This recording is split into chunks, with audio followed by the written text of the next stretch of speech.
Welcome everybody to our latest session of the Restoration of Cariele. As usual, we'll do a quick recap of what occurred last week, and then we will get underway with our session. So team, when we picked up last week, you guys were in the midst of the battle with the cave bear. You had found out the previous week that it actually spoke, and you guys got into the battle and resolved the rest of that battle, managing to take the bear down after several of you tried different sort of persuasive means of getting the bear to agree to let you go, to go away itself, to stop bothering the loggers. But it didn't seem as though the bear was open to discussions after it had already been hurt.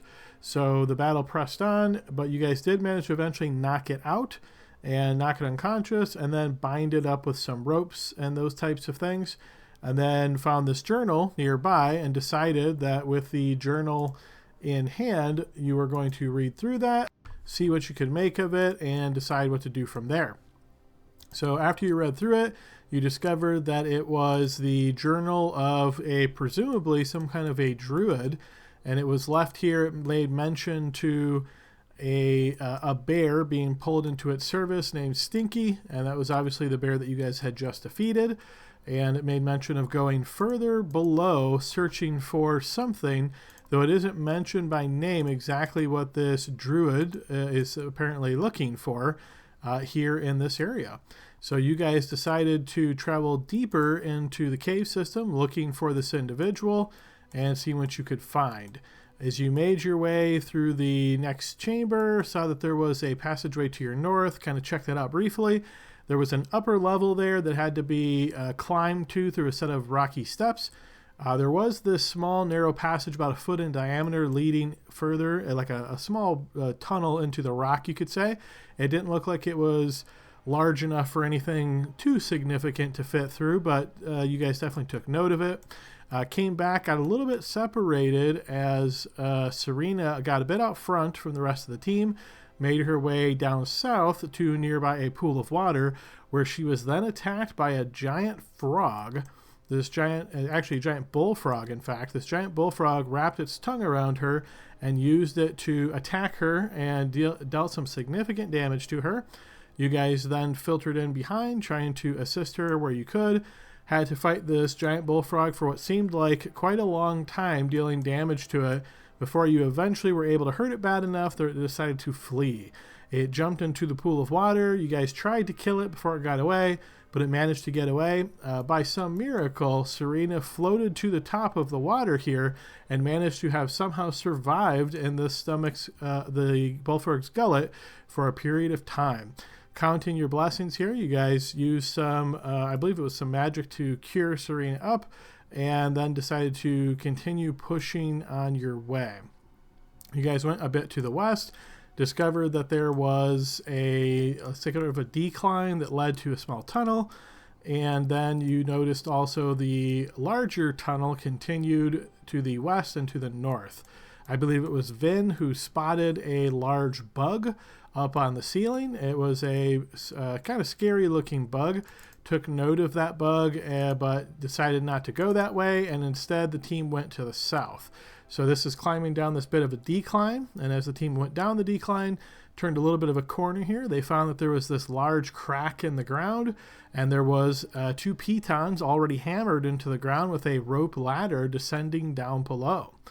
This seemingly lined up with the journal, and your team presumed that this is where this so-called druid went. So you guys climbed down this ladder and found yourself climbing down quite a distance to get down to a lower level. There was a lot of rubble on the ground here, as though the passageway from up top was either weak or destroyed or something, and it caused a lot of rubble to fall here. You guys then followed this passageway, which seemingly there was only one main way to go. You got to a branch, decided to go north, didn't go east, went to the north, found another sort of branching area here, and ran into what Cerilia was able to determine was a cave fisher and a young cave fisher. And this battle was a bit of a stalemate, as the cave fisher was shooting this silky strand out, trying to grab on, and would have reeled in if the cave fisher managed to hit somebody with this. but your team thought that as long as you got away, probably they wouldn't follow you, so went off trying to put some distance between your team and the cave fisher. However, due to the range of this spiky or silky strand, the cave fisher was essentially able to follow behind you guys and not have to move all that far to still keep you in its line of sight. So eventually you guys decided to just take the fight to the cave fisher, bring it down, and end the threat once and for all. And you guys did just that, pushing on in, taking the fight to it, and were able to kill the cave fisher and the young cave fisher without suffering too much damage. Once the cave fisher was slain, Cerilia was able to tell you guys that there was a great many of uses for the different body parts from the cave fisher. She may have kept some of those uses to herself, but some of the other ones she certainly announced. And I believe you guys decided to take the small one with you. I want to say Vin perhaps did that, but left the big one behind. You guys then continued on your way to the west. Found another branching area here.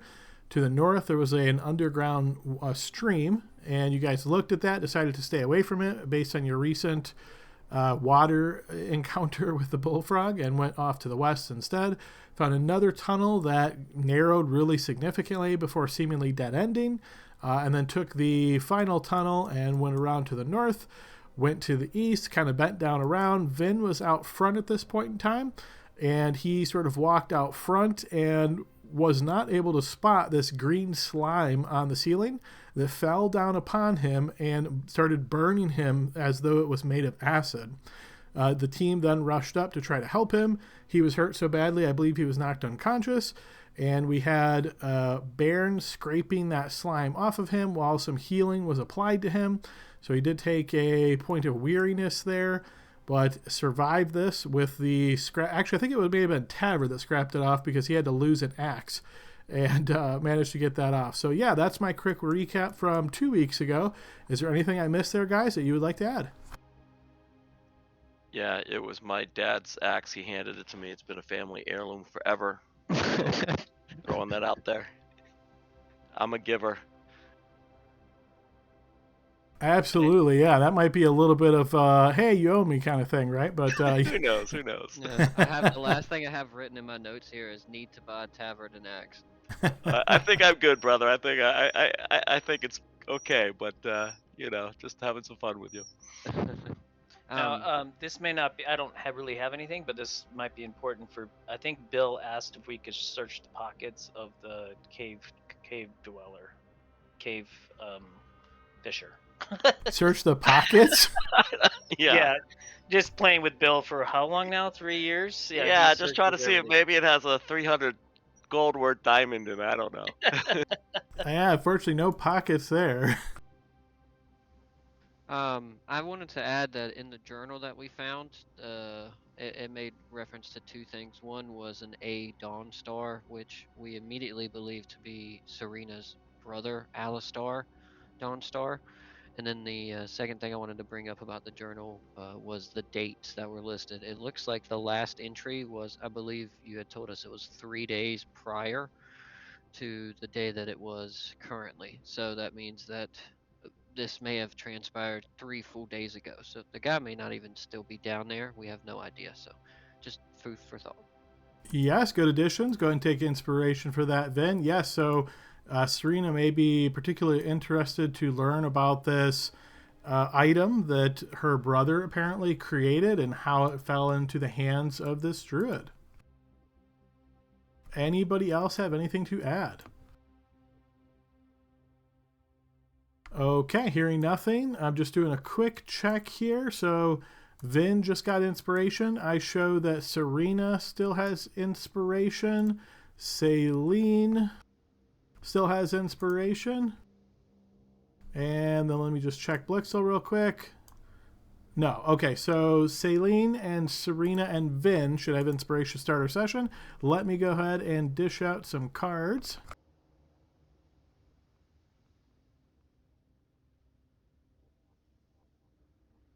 Deal them out, dealer. Run them hot.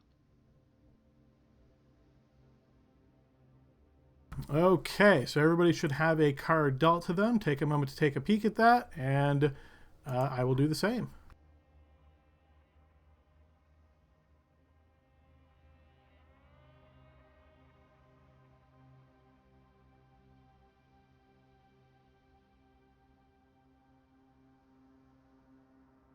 Okay, and with that complete, we will go ahead and get started, folks. So you guys find yourself still in this underground area, quite deep underground, based on this rope ladder that you climbed. Let you get you back over to the map.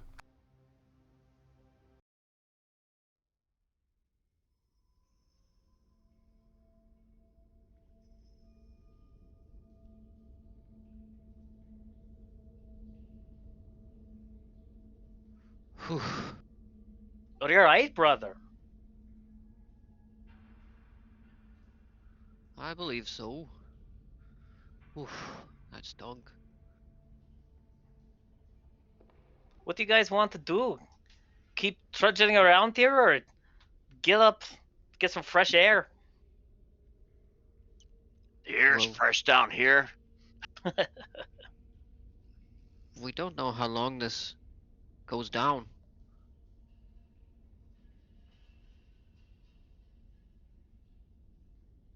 Right? Hey, Adam, Well, I'm we gonna know look. this cave can go on and on.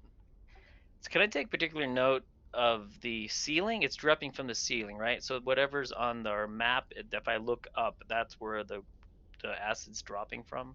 Except for the spot just north of Tavard, yes. The spot just north of Tavard is where Vin was, and that fell down. The rest of those 3 squares, you do indeed see this green slime stuck to the ceiling.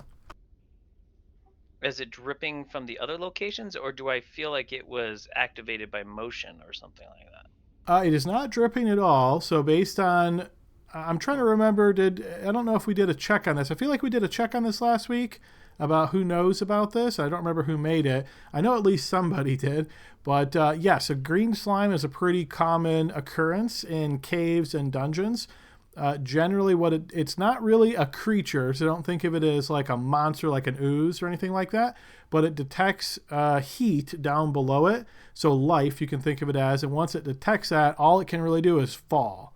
So it falls down with the attempt of landing on somebody and essentially dissolving them. That's how it like eats. You could think of it as. Once it's on the ground, presumably it can move back to the ceiling, but so incredibly slowly, like probably millimeters at a time, that you won't even see it move. Okay. That would have been good for the recap if I remembered that. Can Serena see in the dark? I don't know. Sneak up on her and find out. It's not gonna do me no good. I can't see in the dark. Wouldn't be much sneaking. She's messing with her mic. What do you need some sneaking around for? I can sneak. I'm good at it. We're trying to sneak up on Serena and see if she can see in the dark. Testing 1, 2, 3. There she Oh. is. Can you hear me now? We can, yes. And yeah, Okay. I was just going to say we should at least look around the corner there. Maybe. You guys can't We'll see head in it here? back. I mean, it's pretty easy to see down here. Ah. No. That's okay, boss. Tavard's going to put his finger to his lips, kind of motion silence, and I'm going to go ahead and sneak over to the other side there.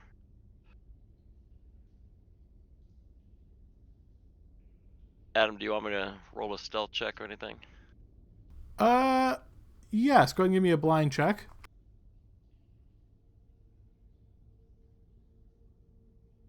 Okay, and feel free to move.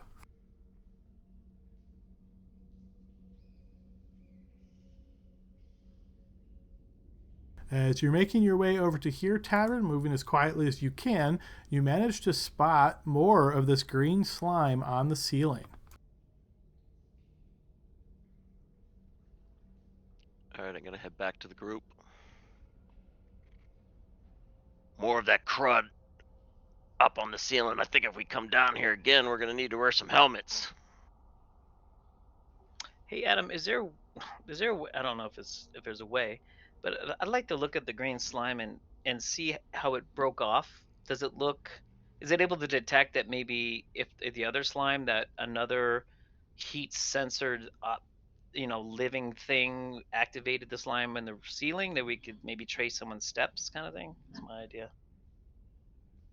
I'm not sure. Oh, I see. So you're trying to see what remains here and see if you can spot like openings in it that might let you know that somebody else passed through? Yeah, unless a heat source at least. Yeah. Gotcha. Okay, yeah, not a bad idea. Throw me a blind check. You don't spot any like open areas that would give you the impression that this has fallen on anybody else. And the pile of it still on the ground here, Adam, is it like in a pool or puddle, or is it still dripping from the ceiling, like gently, or? Nope, it is not. It does not drip at all. When it falls, it just falls immediately, and it falls only in sections. So while this is displayed on the screen as covering and almost thinking of this as one large chunk of it, really what it is each of the sections of the ceiling are separate green slimes. You can think of it as. So the one that is just northeast of Vin right now is on the ground. The other 3, or perhaps 4, if you want to count the one that's in the wall, they are still on the ceiling. I see. Okay, got it. Hey guys, do you want me to just like light a torch maybe and throw it over there? I want to see if this stuff like moves to it or anything. Maybe we could just throw torches and the stuff will fall before we go underneath it. Yeah, well, hear me out. We only came in here to take care of the bear. We didn't come down preparing to do any of this. We don't have any gear to climb or anything. Maybe we should go back, sleep on it, come up with a plan, and chase this person down in the morning. I agree, totally. It's this way, and I'll point back to where we came. Yes, we can see you're ready to go, brother. But what do the rest of you think? I think he has to go number 2. He's really kind of rushing up there. He does kind of do this when he's got to poo. And as you're discussing this, everybody except Baron, you can hear a whispered voice now from the hole on the north part of the wall here that says, "I think you might be leaving too soon." Let's get out of there? here. Well, that about sums it up. Let's leave. Does it Vin sound does like the humanoid, or jumping does up it around. have a specific? Can we kind of like identify what might be making it? Give me a blind check, Saline. It certainly sounds like humanoid, like a person speaking, but I'll see if there's... Yeah, you can't pick out anything else distinctive. Yeah, no, I'm Identify yourself. Why shouldn't we leave now? Voice in the wall. Why are you so scared? We're level 1. That makes sense.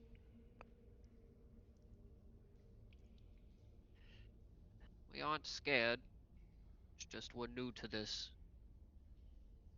And you're essentially like shouting this at this point based on where you are. We're just like towards the wall, because It is... So remember, you guys spotted this hole in the seal, or I'm sorry, a hole in the wall that is north of Tavern and Serena at the moment. Oh, I thought it was over here. Okay, so I would go over here, where I was at, and I'll just shout. Yeah, I'll shout it in that direction. And repeat what you said, please. I don't remember. So let's go with we're kind of new to this, so a lot of this is kind of scary. We almost got ate by a frog. That shit almost killed me there from the ceiling. You must be new if the green slimes pose a threat to you. Are you here, or are you just watching us? Am I here? I am on the other side of the passage, in a nice cozy cave. Though it is a bit cold, I could use someone to warm me up. Yeah, I agree with you guys. Let's go. None of this sounds inviting. High roll wins. Now, to be clear, Adam, it's behind the slime, right? Essentially. Somewhere Yes. down in the cavern. Okay. Yeah. Yeah. No, it's definitely behind the slime.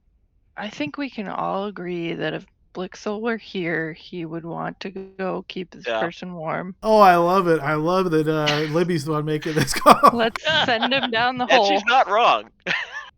If when he gets here, we'll tell him that Blixel made a really heavy case for it. We all rolled and we all rolled really high, so there's no way you can beat us. You have to go in there and warm up the strange voice in a dark cave behind the killer ooze. But what's I know going on? There's a voice, brother, talking to us through the wall. Is it him? I don't know. Doesn't sound like a man.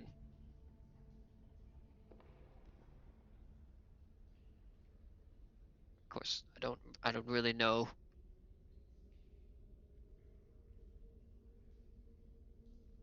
Tisk, tisk, don't keep me waiting now.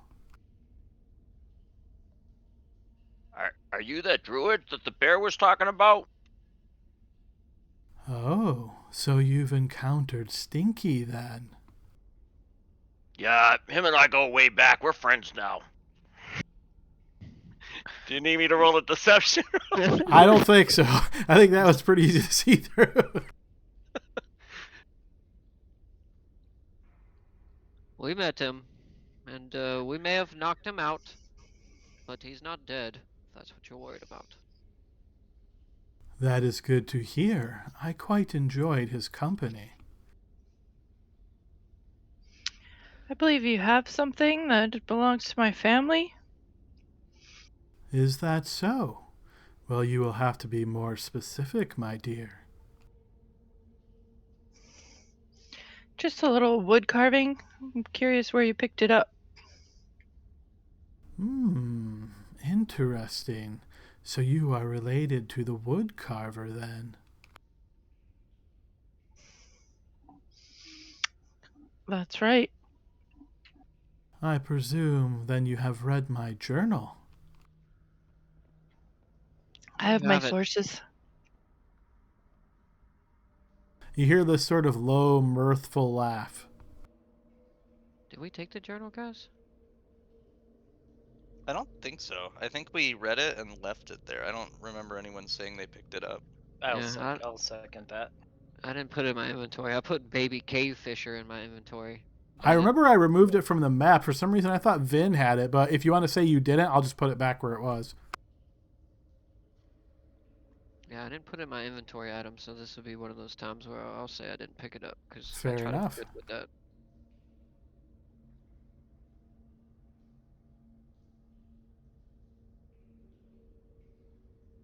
I would be more than happy to speak to you about your brother. But first, how about one of those big, strong gentlemen come in and keep me company for a while? She's talking to you, Tavern. Age before beauty and all that. He said tall. I remember he said tall. Immediately rules you out. Or is it a male or female? The voice sounds feminine. Okay. Yeah. Why don't you come out here? There are so many of you, and I am afraid that you might do something foolish. Well, I you tell can you tell. what. I'll go in there, and Tavern's only doing this because I am going to try to play the tank role when I can. So I'm just trying to play my character. All right, I'll go in there, but we ain't playing no footsies or nothing. Watch the slime. Don't go in there. Yeah, I'm gonna jump over it at him. So the slime is on the ceiling. Okay. All right. So I'm gonna run real quick then and cover my head with What are you gonna my do? I'm gonna cloak. run real fast. Did we learn when I'm we did I'm wearing my super fast sneakers. I see. You gotta lace them up. when we did the check to identify the slime? I don't remember that happening, but did we determine like if there's any way that we can like remove it without having to make it drop on us? Like, is it susceptible to any kind of damage or anything? I don't recall that anybody asked that, so anybody that's proficient in nature that wants to make a check now, feel free to go ahead and throw a blind check. I will make a blind check. Yeah, so saline, it's not really susceptible to much, like blades and smashing doesn't really hurt it at all. As far as how to avoid it, most people, once they spot it, they just avoid it. If you absolutely had to pass through it, then there is a little sort of Russian roulette kind of game where you can put your hand underneath and try to time it so that when it drops, you pull it back. Usually, once you've spotted it, you know it's there. You can get it to drop without getting hit, but there's always a small chance that you'll time it wrong. Okay. Yeah, and like I said earlier, maybe just throw a torch down under it and maybe see what happens. I mean, if it likes heat, you know. Sure. So we could try to like bait it before you try to tumble through, and if that doesn't work, then we can try that.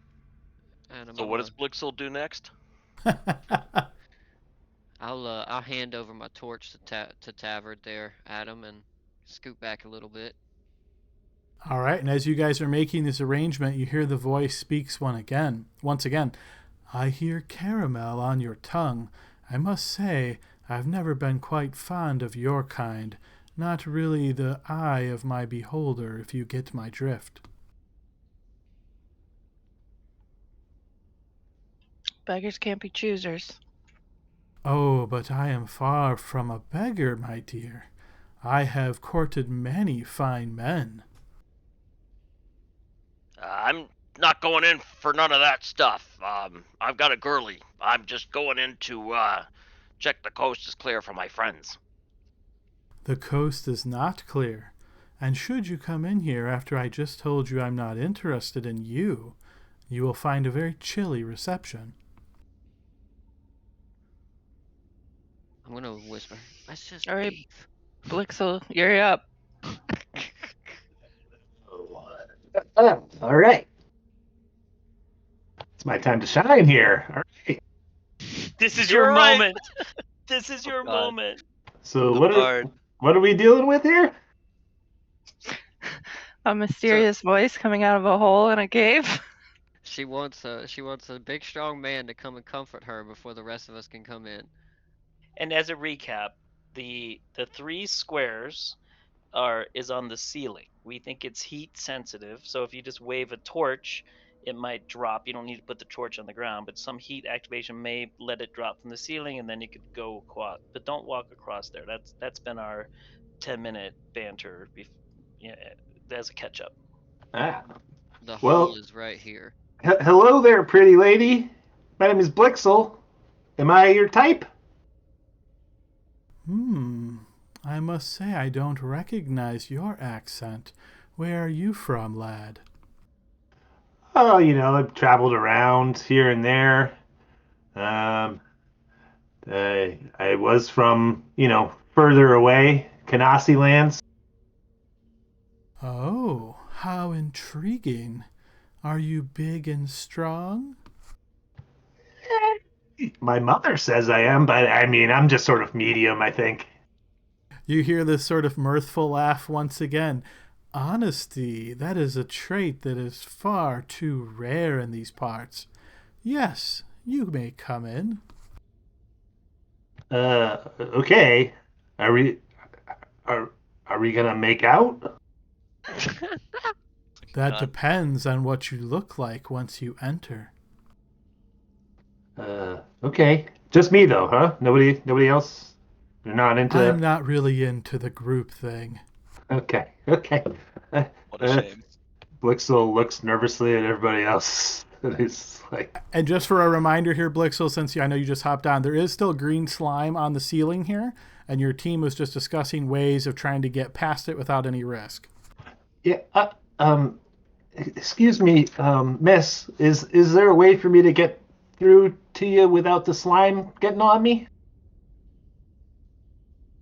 Oh, I'm afraid you're not aware of the ways based on what your associate said. I don't suppose you have any sprigs of mistletoe on you, do you?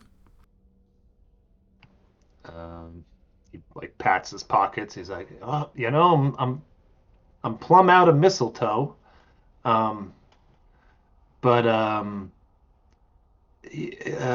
I'll be right with you, okay? We're gonna figure out a way to get me in there. And I'll say, "Hey, Blixel, let me know if there's a chair next to the bed. I've heard about those things too." Oh, what's the chair for? Uh, Don't mind him. He does a lot of reading. Oh, okay. Maybe just wave a torch underneath it and see if it'll fall. Wait. Blixo, before you go in, why are we doing this? Because it's funny. That is I true. like my brother's carving. Okay, well, that's a good enough reason. I guess Blix will cast dancing lights underneath the ooze and see if anything happens. Nothing happens other than the lights popping into existence. It needs a heat source. You can use my torch. Yeah. Okay. And about how tall is like the ceiling where it's up? Like On. 8 feet. Okay, so he'll like hold the torch like outstretched diagonally like away from him so he's not underneath it, but and just sort of hold it and sort of like run it back and forth underneath the slime. And I'm assuming you're being careful here to make it where your hand's not exposed, just the flame of the torch. Yeah, basically like extending his arm and the torch like as far away from his body as he can. All right, you will see that the slime on the ceiling does not react at all. And when it fell on Vin, did it leave like a gap of slime that?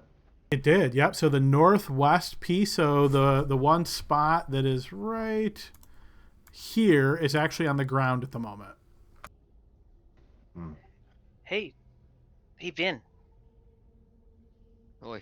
I don't want to yell it down the hallway, but if she really wants him to go in there, maybe she could throw mistletoe out, help him out. That's a good point. Hey, Blixo. Hey, If you're what's going up? to keep her warm, ask her to provide you with the mistletoe. Either that or just do a tuck and roll, my bud. Hmm. Excuse me, miss. Do you have any mistletoe you could throw out here for us? For me? Why, certainly. Just a moment. And you Oh. hear this sort of like burst of wind, as though a gust of wind is pushing through this area. And then you're hit with this fragrance, and anybody that would be familiar with mistletoe would probably recognize this. And then you hear, after that effect seems to end, come on in. All right, guys. How's my breath? Do I look okay? Oh yeah, look great. I don't think she cares. Straighten your shirt a little. Okay. Do you think I should play the hand drum a little bit? Set the mood? Sure, buddy. I'm sure she would love that. And Blixel starts playing. Dun, dun, dun, dun, dun, dun, dun, dun, dun, dun, dun. And once the mistletoe comes out, does it seem like the slime is like responding to it, or? Not at all. You see no change into it. All right. Well, I'll pick up the mistletoe. So think of this as like tiny flecks, almost as though you had like a small jar of really crushed or diced of this, and then someone put it in their hand and like sort of kind of scatters everywhere like that. So you could pick up little tiny bits if you wanted to try, but there's quite a lot spread around here. Okay. Well, I trust my new relationships. You know what I mean? And Blixel will dive towards the hole. Sounds like a new flaw for you. Okay. Feel free to step forward twice, Blixel. All right, as you step up to this area, you find yourself at the hole in the wall here, and I'm assuming you're getting down on hands and knees and starting to crawl through the hole? Yeah. Does it look like a fit? I'll be able to fit through? Yes, it is a little bit tight, but based on your slender build, you don't think you'll have any trouble. Okay. Yeah. I will. I'll readjust my hair, slick it back a little bit, make myself presentable, and start crawling in with the big Blixel smile. All right. As you do so, you find yourself eventually exiting on the other side. As you do, you notice that there is a woman standing here, and as your head pokes out of the hole, you look up and you spot her, and you see she has this little smile on her face as she waits for you to fully get out of the hole. Oh, thank God. Hello, hello. You are very attractive, and I am relieved. I was afraid that maybe you were hiding in this cave because you were hideous or something, but my goodness. God. You see the smile on her face stays there, and she almost like has a slight chuckle as you say this. You see she looks you up and down, and she says, "Take off your clothes." Oh. All right. This is happening. Okay. Bye, Blixel. Everybody's outside. Well, We can hear what's- everything going on. do you mind if I ask your name, miss? I'd like to know what are we gonna do here? Are we hooking up? You see she reaches her left hand out and traces her index finger down your shoulder, and she says, "Garnica, yes, we are." Okay, nice. My name's Blixel. And Blixel starts like taking off his clothes. All right, fair enough. So, what are you doing down here in this cave? Did you see that bear? So do you come here often? Christ. Oh, I have business to attend to here, but other business has presented itself first. And as you're like in the process of like starting to take off your clothes, you see she has already grabbed your hand, torch in one hand, her free hand grabs you on the arm, and she starts dragging you over here. Not forcefully so, but essentially like leading you. Okay. I have not eaten for months. Can And I you make see- it an insight check just to see like what might be going through this lady? Blixel's sort of game for whatever, but Sure, yeah, go ahead and give me a blind check, see if you can pick anything up. like, is she gonna hurt me? She's catfishing, well, man. She's catfishing. sometimes that's a good D&D. thing. Blind check, please. Oh, I'm sorry. That would have been a great roll, though. I mean, it's really hard to make anything out about her intentions here. She seems incredibly forward, right? And you know it's kind of cold down here. You notice the attire that she is wearing isn't exactly super warm. It's got like cutouts by the legs. Her upper chest is kind of exposed here. So you would get the impression she should be much colder than she would be, but she doesn't seem like she is. Okay. And like her skin when she holds Blixel's hand is just normal. It's not like too very cold or very hot or anything like that. There's probably a slight chill to it. I mean, not like freezing or anything like that, but yeah, think of it as almost like room temperature. So, are you from the area? No, I am not. I have traveled quite a distance. And as she gets you to about this spot, you see she looks back at the hole, and she looks towards you, and she raises one of the her free hand, her finger to her mouth, and she says, "Just in case your friends are a bit too nosy." And you see she starts to cast a spell. Can I just tell them that we're gonna be a bit in here? They're probably worried. She doesn't stop the casting of her spell, so this takes a few seconds. Hey, we're gonna fool around in here. Don't worry. All right, I'm okay. And when She's really hot. When she's done, you see she points towards the hole, and you notice these very vicious-looking spikes suddenly grow from the ground in a massive patch. They extend into the hole and like 5 feet out to where you're at as well. You can see them since you're watching them, but you get the impression that if you hadn't noticed her do this, you're not sure you would even see these. She doesn't want you disturbing us, so there's spikes in the ground now. Be careful. Don't come in. And she reaches back out greedily towards you here, Blixel, and continues leading you over to the east. Blixel goes obliviously and willingly. All right. And yeah, so team, you guys are sitting here waiting outside as this whole event just occurred. You're not sure how long this whole endeavor is going to take. What do you guys do? I'm guessing 30 seconds. We'll talk. Yeah, we know Blixel Yes. quite well. It's like 3-4 minutes. He'll be back. Did we hear him say not to follow? You Was he did, close yeah. enough to- Okay. Yeah. Well, I'll trust him. We'll be a good wingman. Hang out here. I don't really know what's going on, but this feels irregular. Wrong, yeah. Hope he makes it out alive. Adam, I'm just gonna kind of like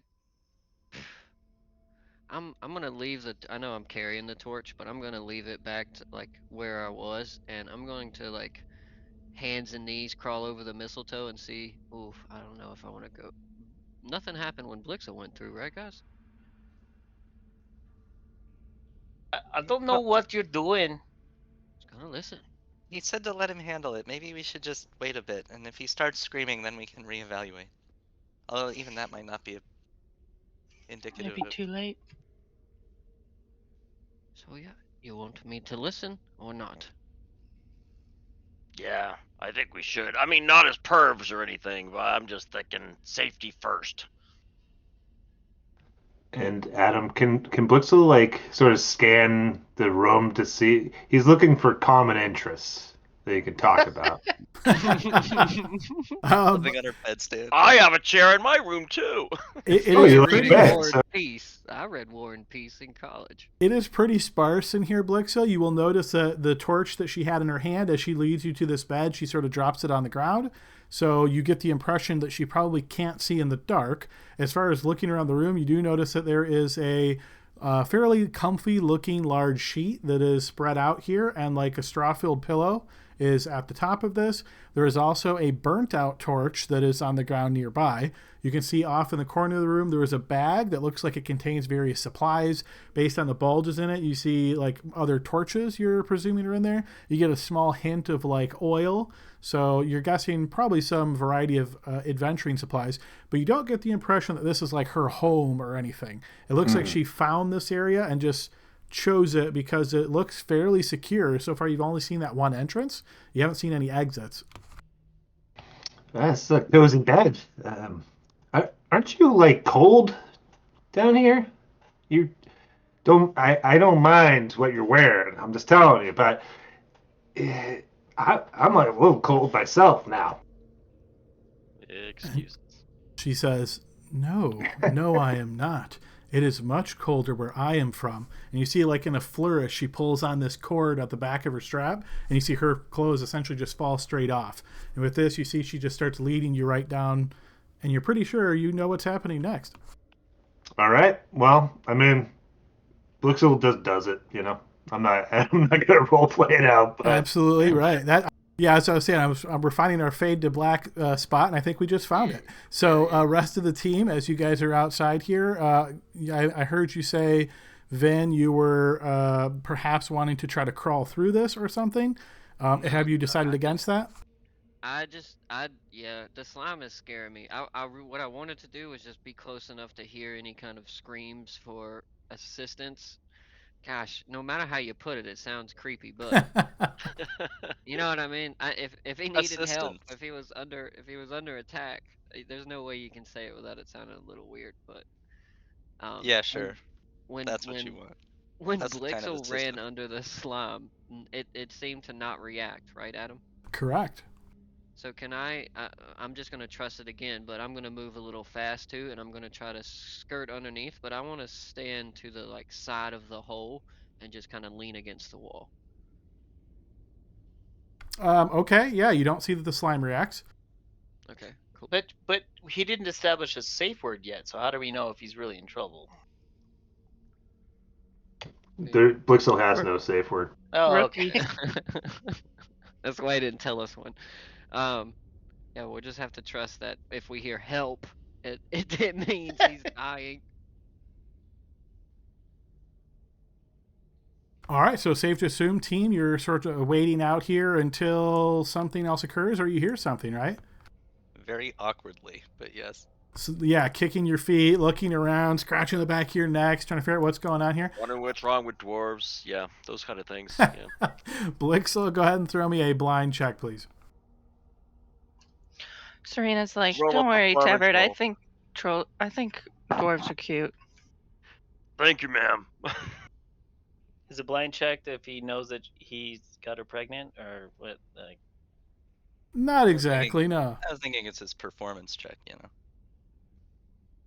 Okay, so this goes on. You guys are waiting out here for 25 or 30 minutes or so before Blixel, after the deed is done, and you see that she is, clothing herself back up, and I presume that you are doing the same. You see she seems very much pleased with how things went here, and then she looks and says, well, that was more fun than I expected. Let's go see what your other friend has to say. Oh, sure. Blixel holds out his hand for a dap, and just sort of whistles. And he goes, "The perfect amount of time, too. Ha ha! All right." As you're putting your clothes back on, she gives you a quick slap on the butt as she picks the torch back up and moves towards the hole. Man, I knew I needed to get out of the hamlet. I'll say to Celine, who gets laid in the middle of a cave surrounded by acid? Is that what's happening? Yeah. Is the spike growth or whatever she cast still there? You don't see it, but you recall that you had a hard time spotting it before. But you see she motions with the torch towards the hole, and she says, "You first." Okay. There's not those spikes there, are there? Oh, no, dear. I wouldn't poke you. Ha ha ha. All right. You're cool. And Blixel goes through the hole. I'm coming through. All right, you make your way south and climb your way through the hole, finding yourself on the other side. And Adam, sorry. Could you post her name? Because I literally already forgot it. He needs to put. Oh, figures! You man. already forget the girl's name. Get her phone Sorry, number. okay. How are you gonna, All right, so team, as Blixel exits, you can hear the sound of shuffling from inside as though another individual is exiting. Is there anything you're trying to do immediately or letting her get out without any issue? No, I'm just gonna make sure that I'm not like creepily listening by the hole by the time I hear them coming back through at them. So I'm just gonna move back and like pretend like I was leaning against this wall or something. Yep, yeah, you have plenty of time because they're obviously moving at a much slower pace as they're trying to move through that hole. So yeah, you get back to a normal spot. You notice she eventually comes through as well with torch in hand. Sorry that took so long, guys. This is Garnica. She's really cool. All right. And you see she smiles this same smile to all of you. You can see she has this kind of serene appearance about her, but perhaps a little bit less serene than she was when you first spoke with her. But yeah, you see she looks over towards all of you with like a sweeping glance. Her eyes rest on Celine first, and she looks back to Serena, and she says, "Which one of you is related to the woodcarver?" That would be me. Can't you see the resemblance? Oh, I'm afraid I never actually met him. I simply found this on my travels. And you see she produces this small wood carving from a satchel at her side. And you see she raises it up with her one hand while she holds the torch in the other. And then she holds it out towards you and she says, "If it is your kin's, you may have it back." Where Let me exactly take a did you look. find it? Actually, it was not too far away from here. To the north, perhaps 3 hours or so. Yes, but like outside or just sitting against a tree, like where? Oh no, it was in the possession of another. But we came to terms, and I took it. Interesting. Didn't know his art had traveled far and wide. How far travel is the hamlet from us? The hamlet is actually west of here. She says she found it 3 hours north. Crazy. That'd be pushing close to the border, wouldn't it, Adam? Yes. Or, yeah, so like Marquezar border, right? Or No, north. So third. this would be Twerhiaville or Thosone. I'm gonna have to ask him who he's been trading with, but I'm gonna investigate it and like see if it looks like his handiwork before I. As you take this in hand, you feel a really strange feeling seep into you, Serena. As you look at this, yes, you definitely recognize it as Alistair's handiwork. And as you kind of like roll it in your hands, you can't figure out why exactly, but it is as though you are very much drawn to it, like it's connected to you. Oh, I miss the little buddy. Do you remember the person you took it or acquired it from? What they look like or their name? I do, but I don't want to share those details with you.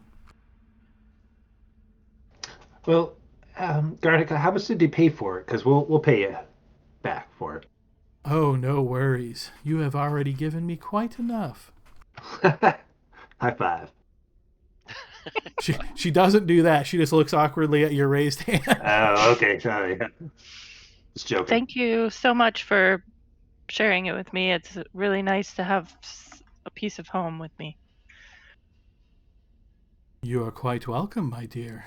And now, for the rest of you, I find it odd that green adventurers such as yourselves are down in such a dangerous place.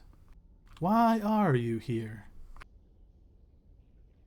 For that, what you just gave her. When we read your journal and recognized the name, we knew we had to investigate. I We were see. only sent to take care of the bear, which we now know is not a threat. Take care of the... Sent by who exactly? Are you working with the loggers?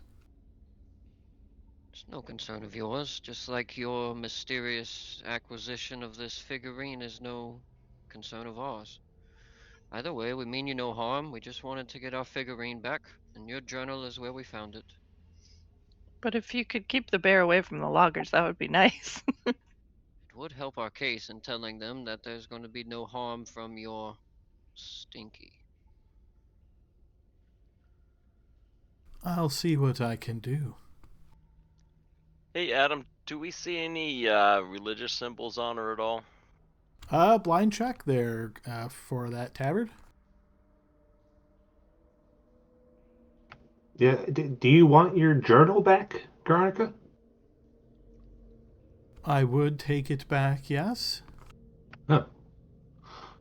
I can't remember I who only has moved it. because I had a hard time grabbing the token. You So don't what- spot any tabard. So what we decided, Blixel, was that we left it by the bear. Oh, okay. Well, I guess the bear has it. Sorry. If you left it with Stinky, that is not a problem. I will get it back from him soon. I mean, we did read it. What are you looking for down here? You see she smiles once again. Oh, well, there are stories that say there is an artifact down here, believe it or not, and I believe that those stories may be true. I have found a sealed chamber that I am unable to access. I was taking some time to rest between my searches and seeing exactly what it is I can do to move forward. The doors are locked, and magic seems to not be able to penetrate its barrier. Is there a keyhole? There are two, one for either door, but I do not possess the key. We could perhaps help you find this key. Is it a giant stone-shaped key? I'm getting Just there, guys. kidding. I'm getting there. Beating around the bush. If you should happen to find a key in the vicinity, that would be helpful to test, though I would be surprised if the key to these doors was just haphazardly discarded in the area.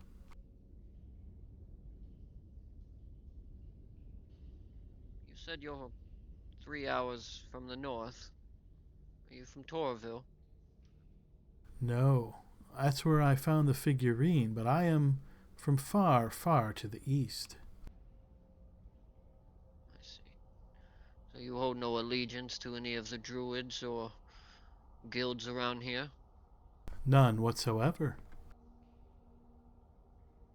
And you plan to use this artifact for what? That is my business, I'm afraid.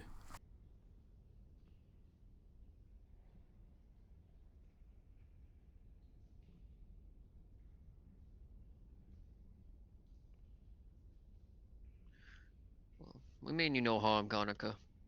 Like We'll I just go said, and hide that real quick. we came to make sure the bear was taken care of. And can you promise that you'll tell Stinky not to go into the loggers' camp for food any longer? Can you tell the loggers not to come into the cave? We can. Then I think we have an arrangement.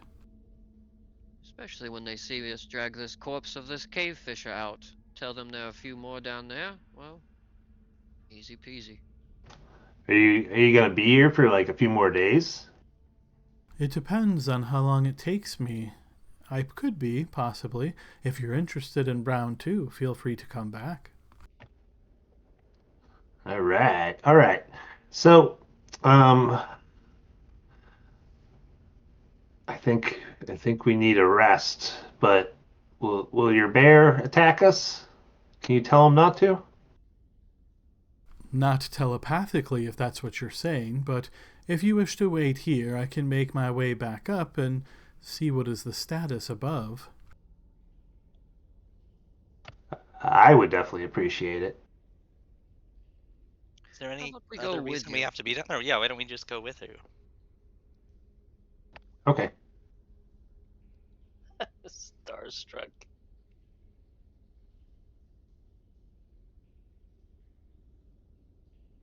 When she's walking beside me, Adam, can I see, does she carry any weaponry? She Sword, does not. staff, anything? Daggers? She has a staff, but it's real thin and it's like hanging off of her back. You get the impression that it really wouldn't make use of like a fighting weapon.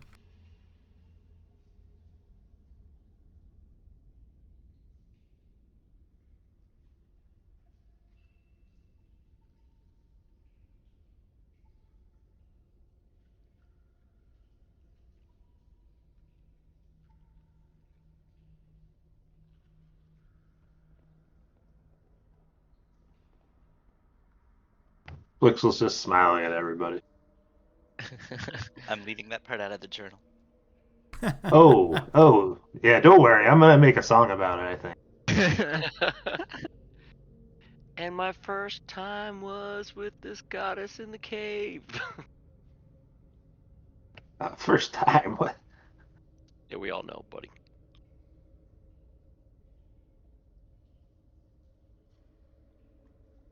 Rome's having a little trouble, but I'm trying to keep up.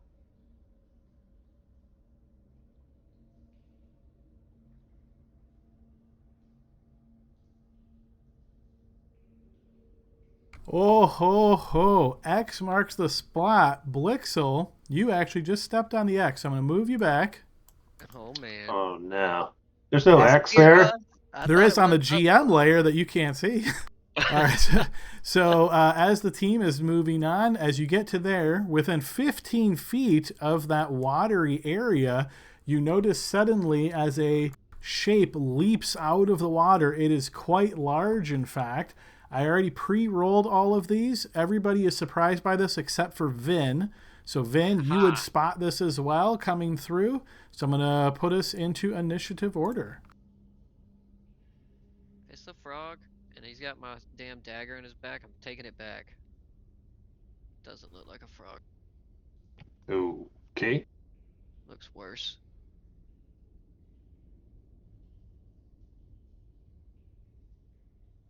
All right, let me make sure I've got everybody.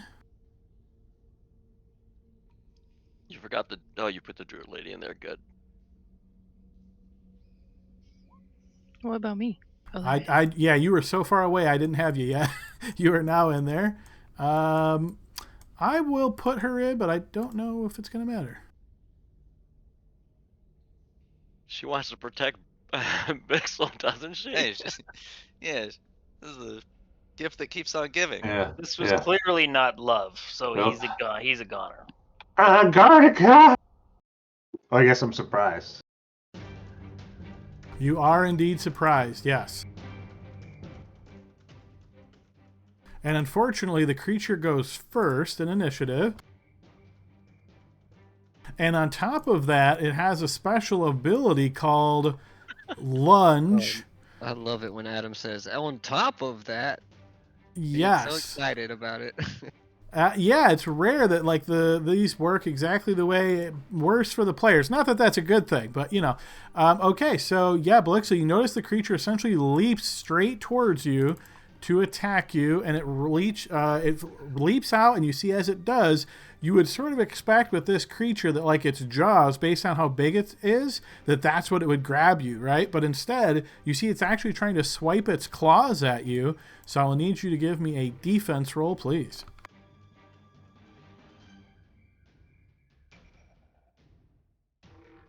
Can I spend a hero point on that? You can, yep. Or actually, you know what? You are surprised right now. I don't think you can use reactions when you're surprised. Okay, in that case. But luckily for you, 16 is enough that you evade that attack. So as the creature comes flying through the air, it swipes, it misses you. You get a little bit better of a look at it now. It is mostly transparent. So think of this as a large kind of beast looking like creature, but its body is somewhat transparent. You can actually see its internal organs through its like glass-like skin. So it's a very strange look to it. You also notice that it has a long tail that is slithering around on it, and these multiple like segmented legs that is at its side. I'm going to post a picture, a little bit better of a full picture for you over in our Discord. This will definitely start screaming, at the very least. All right, Very and that. manly.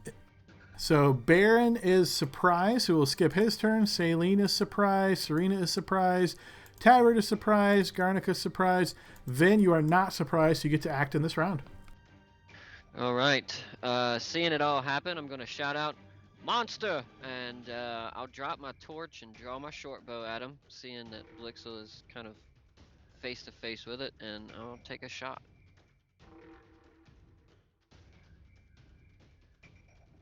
You carefully aim your shot and you shoot your short sword, and it somehow connects.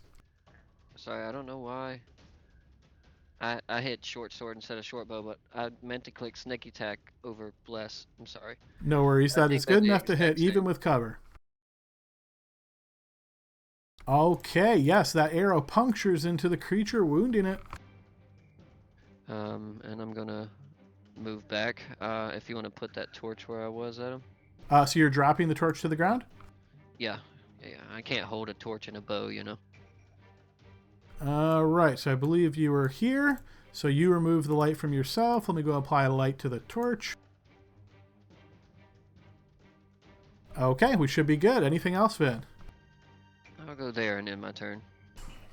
Okay, Blixel, you are still surprised. We move to the top of the round now. And we've got the creature once again. The creature is once again going to attempt to hit you with its claws. So it slashes out. Another defense roll, please. Well, it'll be a 1 no matter, even if I hero point it, right? It will be, yeah. So that is potentially deadly for a first level character. So hopefully you roll well here, my friend. So this will be a slashing crit.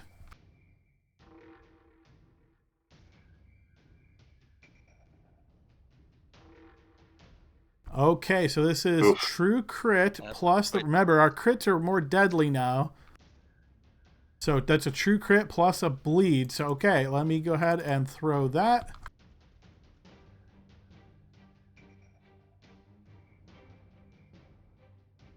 That is 11 points of slashing damage. Okay, I am down. That's exactly my hit points. Okay, so you hit 0, you are bleeding, and with this claw attack, you become grappled and then restrained. He technically is not making death saves because he's unconscious, right? It would be next turn when he gets bleed damage that he would go into death saves, right, Adam? That is correct. Okay. Yeah, that's a bummer. Yeah. Hey, if today's the day, buddy, at least you're going out. yeah, for time. sure. You had a happy ending. All right, Baron. With a smile on his face. All right, I'm gonna take a step over here. 5, 10, 15, 5, 10, 15. Okay, he's got Blixel in his jaws, right? Do I feel like No, he actually Oh. has him gripped in a clawed hand. okay? Am I able to touch Blixel? You are, yep. See if I get him up, he'll have a fighting chance. All right, so that's 5, 10, 15 cure wounds on him.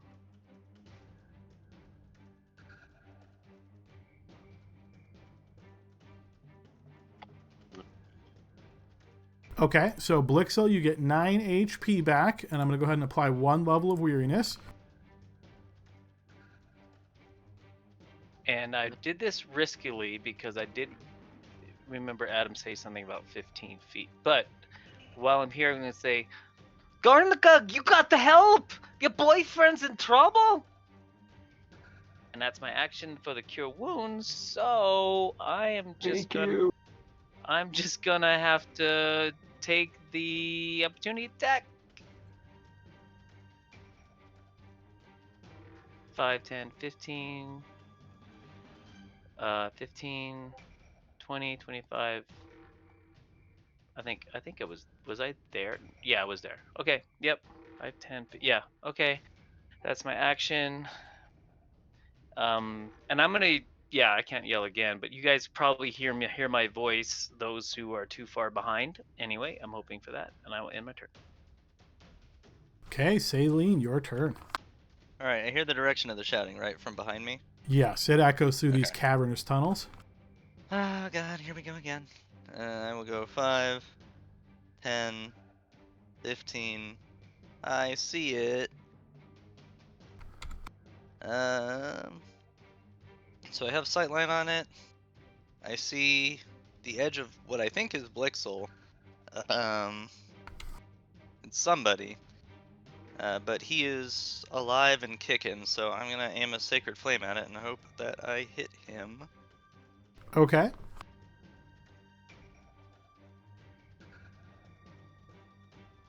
You know what? I'm gonna do the spell effect roll first, so that when it fails, that I don't have to bother rolling damage. Fair enough, that works. Oh, look at that. That will indeed affect it. Big brain. Come on. Not a 1, a 2, or a 3. Let's go. Well, that's like most of them. Well, it's a 4. Boom. There you go. Just for you, Dylan. The sacred energy cascades down upon this creature and does indeed radiantly burn it. Hey, Adam, I'm going to go ahead and use my blue card. Okay, feel free to play your blue card.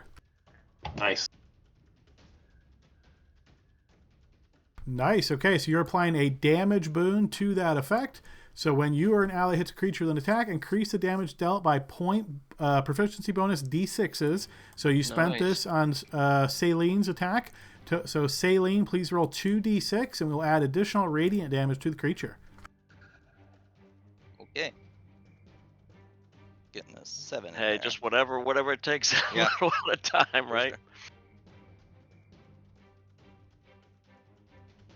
All right, the creature is additionally wounded by the card. Okay, card been played.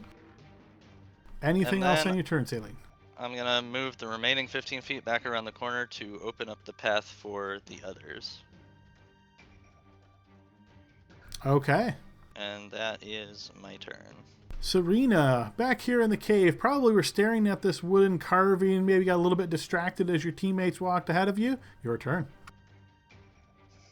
What's going on? You hear Everything in this Blixel cave wants screaming. to eat us. Or have sex with us. Or both. You haven't figured it out yet. Oh my Don't God, know I for sure. still can't see you guys. Okay, get some dashing.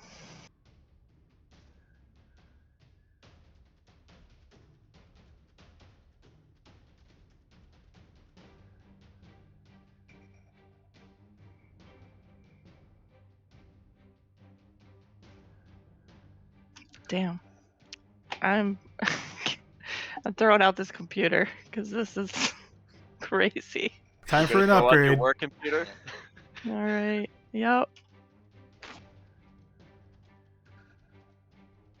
Alrighty, we move to Tavard's turn.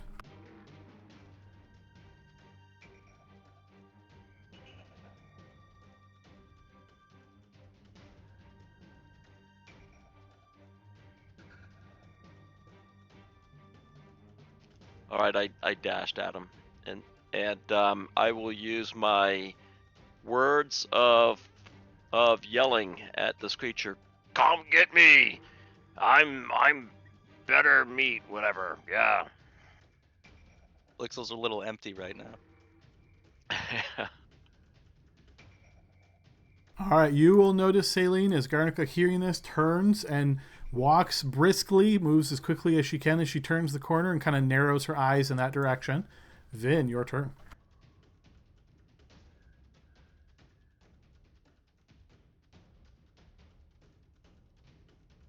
All right, seeing that the crew has heard us and everything, I'm gonna try to aim a shot where I don't hit my buddy in this weird creature's claws. Here we go. That will miss. That's all I got. Okay, Blixel currently grappled and restrained and bleeding. I believe that bleeding was at the beginning of your turn. Yep, so go ahead and throw me a d6 and reduce HP by that much. Okay, so 3 damage, and then that effect is now gone, so I'll remove that icon. Okay, so just restrained and grappled. No worries at all. Yeah. Really an inconvenience.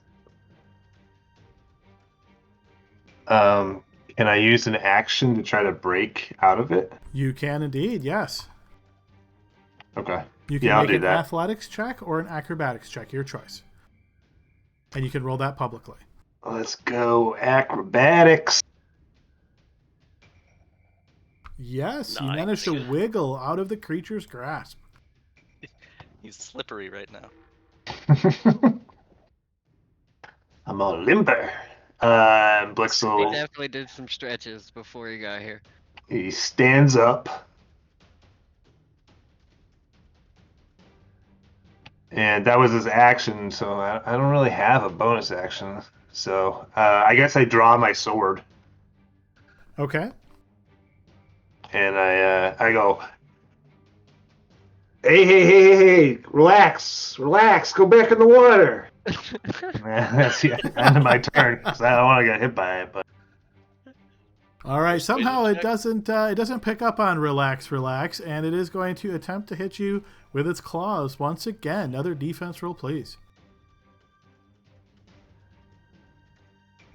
You evade the claws here, and you see the creature kind of rotates around as it does so. And we move to Baron's turn.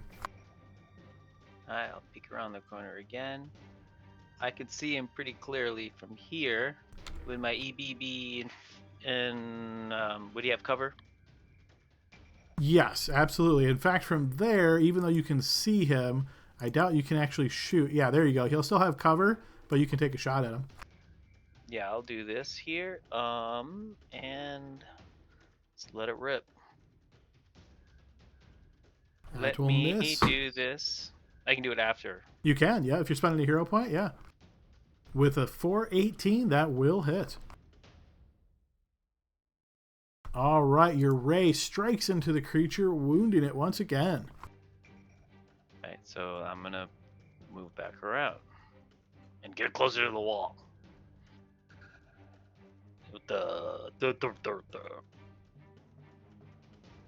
Okay, Saline. 5, 10, 15. I see a sight line, but I don't think I can actually see it from here because it's like clipping the corner of the wall there. If you're just looking for Sacred Flame, I would have gave that one to you. Well, that's okay. I'm here now, and I see much more of it, so now I'm gonna shoot at it. Yes, that will connect.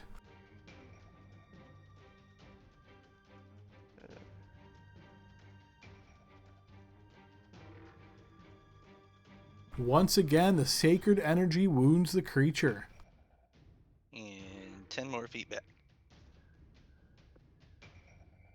All right, Serena.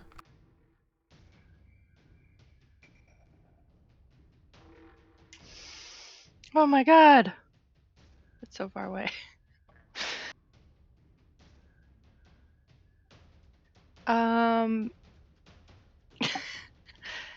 I assume this isn't a direct shot, even though I can see it. That would be like a 1 in a million from where you're at right now. You mean there's a chance? She's good at rolling 20s. I guess, and once. I'll just proceed. Nope, it wouldn't have worked. You would have lost your mind if you just rolled a 1, Adam. Absolutely would have.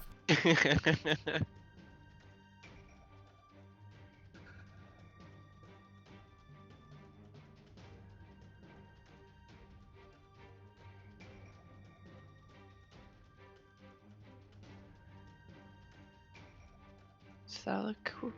Do I have one more spot? Or is that good? Sure, yeah, I'll give you the one extra since you were quite a far back there. There you go. Okay, Tabard.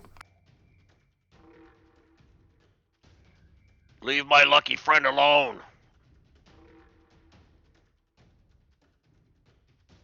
I didn't mean to go over there. My corgi decided to push my hand while I was... Get him! I was gonna say I didn't know you could walk through walls like that. Yeah, my dog was jumping up on my lap when I was trying to push my token there. Anyway, so I'm gonna go there and I'm gonna use my lucky buck and a quarter staff and try to swing at it with 2 hands. Okay. That will miss. Go ahead and set yourself back to public. Yeah, guys, just to let you know, I did not roll more than a 10. There's a surprise, okay? But yeah, I'll go ahead and I'll just end my turn there. Okay. And in the revealing how strong this NPC section of the game might be, you'll see she points her finger out towards the creature, and you will notice 3 bolts of cold seem to fly towards the creature.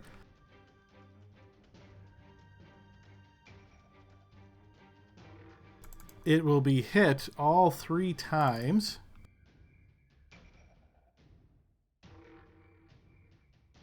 And you will see that it is slain quite conclusively. I feel like we could take her. This is called punching uphill. All right, we are effectively out of combat there as the creature has been turned into a massive ice cube. Woof! All right, I'm here. search for pockets. No. Oh, thanks, What? Garnica. What do I swing at? Oh no, it was this big. Look at this gator thing. Whoa. And now that you're out of the thick of battle, anybody who is proficient in nature can make a check here to see if you Yeah, recognize coming. this creature. She's coming. Yes, Everybody in turns fact, and you looks do, at Saline. Saline. It's almost like Saline has automatic success on these rolls. It's almost So- like she's built to do exactly this, so you can have your little lore dump in this strange little world. So this is what is known as a glass gator. It is classified as a beast. It actually has blind sight at a short distance, up to 30 feet. It breathes both air and water. It can leap 10 feet towards creatures and do a double combo. But if they happen to be 15 feet away, like Blixel was, it can only do the 1 attack. But it can leap up to 15 feet out of the water, or 10 feet even when it's on the land, has vicious claw attack, and then if it manages to claw an opponent, on the next round it will constrict them, dealing significant bludgeoning damage and poison damage. So you're pretty sure Blixel got quite fortunate not to be targeted by that constrict ability. Lastly, you know that while they're in water, they can thrash around to stir up silt clouds, which allows them to escape.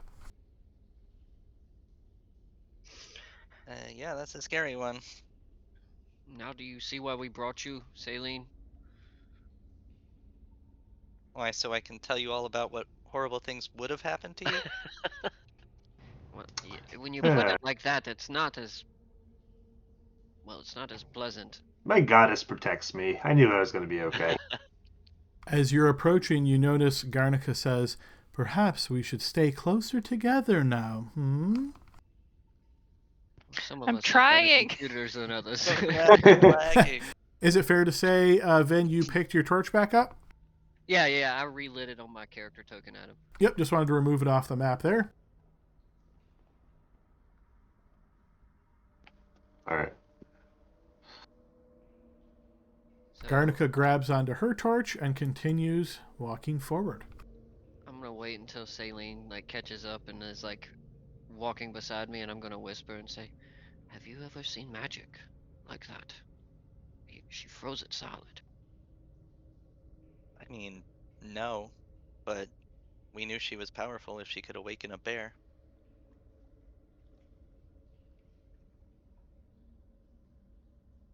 Yeah, it was all right. Best to stay on her good side, I think. She looks back towards you as you guys are gathering sort of here in this area, and she says, "I will head up first to make sure that Stinky is not waiting at the top. Remain here until I call down." Yeah, if Stinky accidentally says we weren't friends at first, just let him know we tried. You see, I'm she gonna- gives you what you presume to be a knowing smile. I'm gonna hold the Adam. Adam. I'm gonna hold the ladder while she ascends. I'm gonna act like I'm doing it to make sure it's sturdy, but really, I don't want her cheating He's gonna us pull it and up behind locking her. us down here. Fuck these people. Yeah, it's not gonna happen. Not to me. Thought you were could going to cut it from say the top. something totally different, so I'm glad you went that route. Okay, yes, you hold on to the ladder. She climbs to the top. You see she walks forward with her torch carefully, and you can no longer see her as the light kind of goes away. You will hear the sound of spell casting from up there as you hear her words sort of incanting. And do you do anything immediately upon that? Blixel just tells everyone all about it. She's really cool. She's from some cold place, apparently. She said the cold didn't bother her. We're distracted by the story. And, yeah, I mean, I trust her. She could have killed me easy in there. Okay, and perhaps 30 seconds or so later, she calls down and says, "Okay, you can come on up." Come on, lover boy. Alright. All right. Go. Right. I ascend.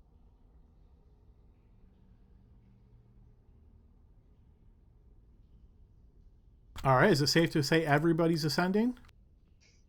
Yep. Yes. Okay, each of you in turn climbs the ladder and find yourself at the top.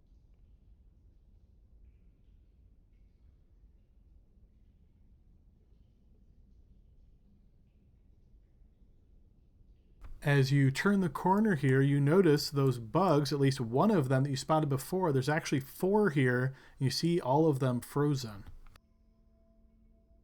Yeah, this is nasty little crab things, huh?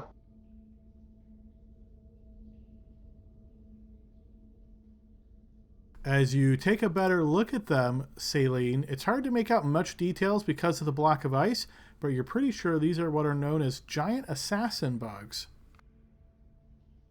They sound friendly. Yeah. Yeah. Mean indeed, huh? So what can their bodies be used for, Celine? Do I know? Probably You- nothing, right? Can You- we eat those too? Not anymore, for sure. As frozen blocks of ice, probably, yeah, no. Darn.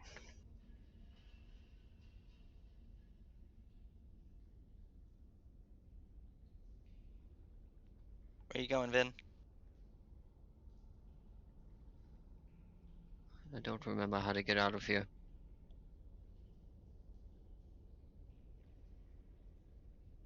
All right, you'll see she continues walking down the path. I'm assuming you all follow. Yep. I'm waiting for. Okay. Yeah, but we all follow. Yep. All right, you guys all get together and follow the path back to the first spot. All right. As you come up and you look up those carved steps, you do not see the bear, but you do see your ropes on the ground. As she steps up, you see she looks to the ground, noticing the ropes, and looks back towards you all and says, I presume your handiwork? Yeah, we just didn't want him following us, you know? Fair Apparently enough. not very handy. We didn't kill him, you know. We could have. You see she gets to the edge and she looks around and you hear her call out, Stinky, are you there? Come. And you hear an actual roar from the other side, Garnica! And you see the bear actually on the ledge straight across from you where you guys found the gentleman when you first came in here, Kaelin. And you notice she motions for him and you see he climbs down this side, carefully avoiding the green stuff, and then comes up and climbs up to the top, sees you all, sees her standing there, and he points a clawed hand towards you and he says, Oh, it was them! They got me! They got me!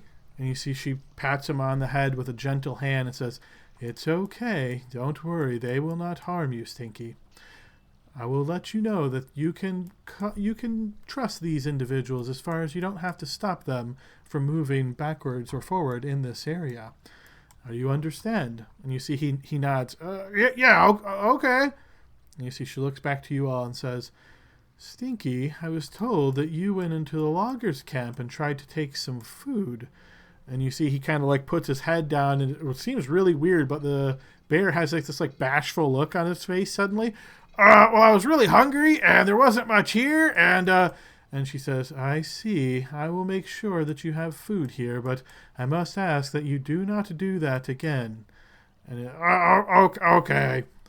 And then she looks at all of you and says, if you can give the same message to the loggers, then I think we are all set. You have my word, Garnica. Thank you.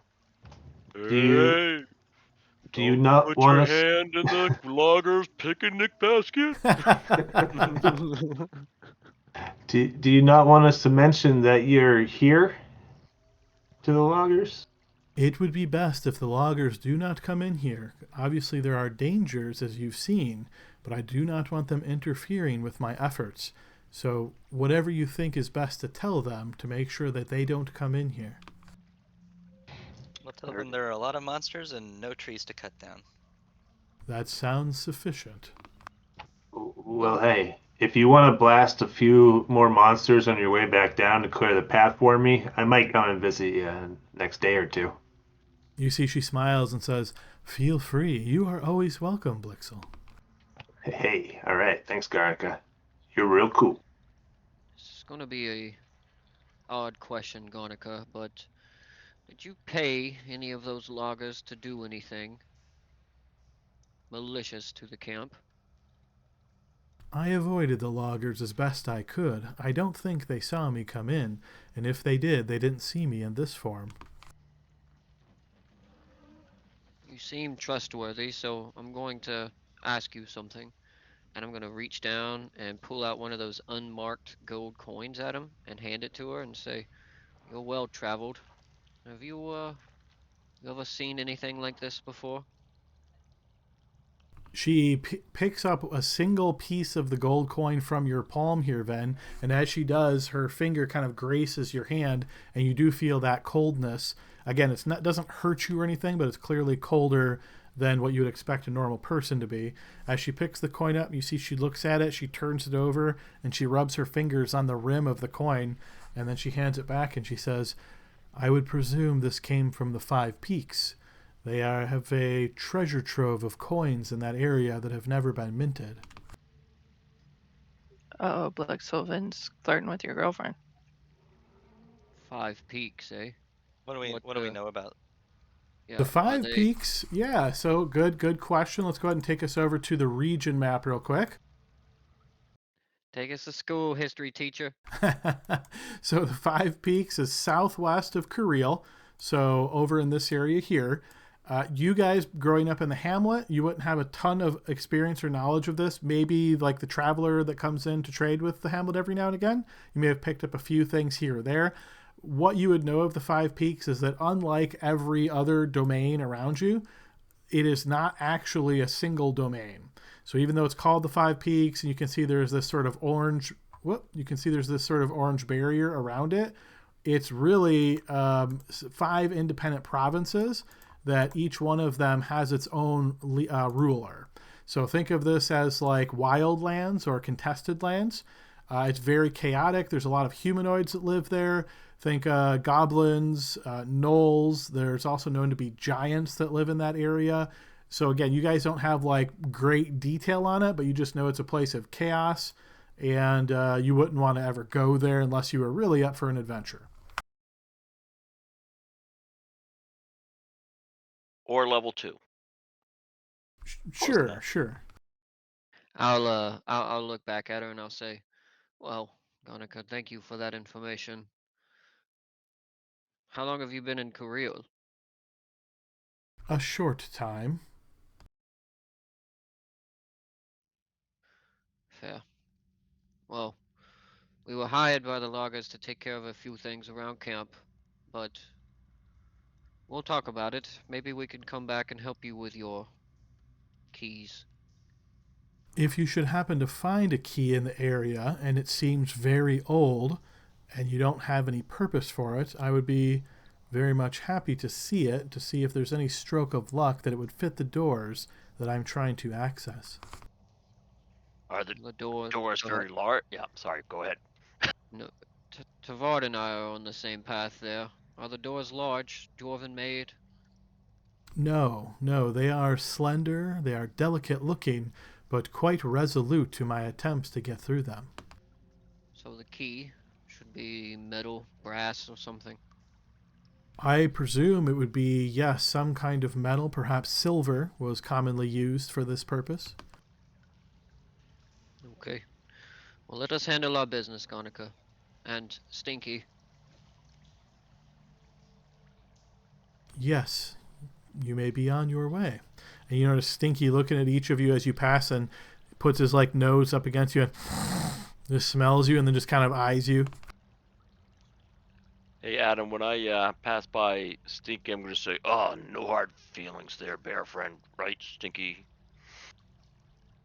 And you see as you say that he grumbles under his breath, I'm going to be smelling burnt fur for days. Yeah. Reach over where I have that cave fisher tied on my back at him, and I'm going to rip one of the legs off of it and hand it to the bear. And unlike a normal bear, you see he actually raises like a pawed hand and looks at it and looks to you and says, what am I supposed to do with this? You eat it. That's what we're going to do. You see he looks back towards Garnica and he shows it to her, and you see she shakes her head no. Thank you for your gift, but we will find other suitable things for Stinky to eat. I'm going to lick a little bit of the blood off of my hand, and it's at that moment that I realize that it's a little intoxicating.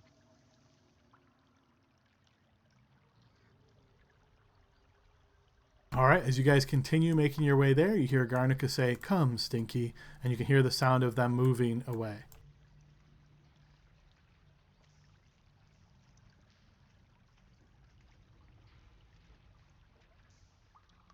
All right, guys, you get to the exit, and I presume you exit to the logging camp. Yep.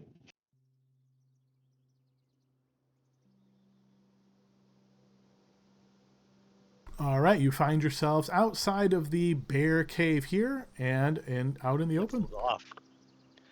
He's running. He's got a lot of energy. Hey, yeah, he's doing cartwheels and stuff. You can hear the sound of the hacking away at the wood as the loggers are out here continually working on these trees. I'm going to shout to Pixel to come back. Hey, real quick, let's have a team meeting.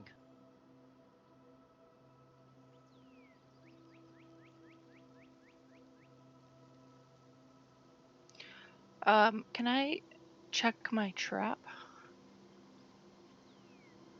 Your trap is quite a distance off to the north. You could, but do you want to go alone to do that? We'll go check it before we go back to camp, Serena. Awesome, thanks. What do you guys think about these coins? 5 peaks. What are they doing paying somebody all the way over here? I don't know. I mean, shady stuff, probably. They don't want the logging camp here, that's for sure. Who knows how many times those coins may have actually changed hands too? Who knows? But I thought you were going to ask me about the key. I know it may not be the right key, but I would still show it to her. Maybe maybe she has some knowledge on that key. Maybe once we know we can trust her a bit more, we'll let her know about this heirloom. Yeah, I mean, Celine, have you ever heard of anything like this from in this place? Like any sort of artifact or anything? Probably not unless I read the specific text that she referenced in her journal, but I don't think so. It would be really old, right? Hard to find. What was the specific question you're wondering if Saline might know about?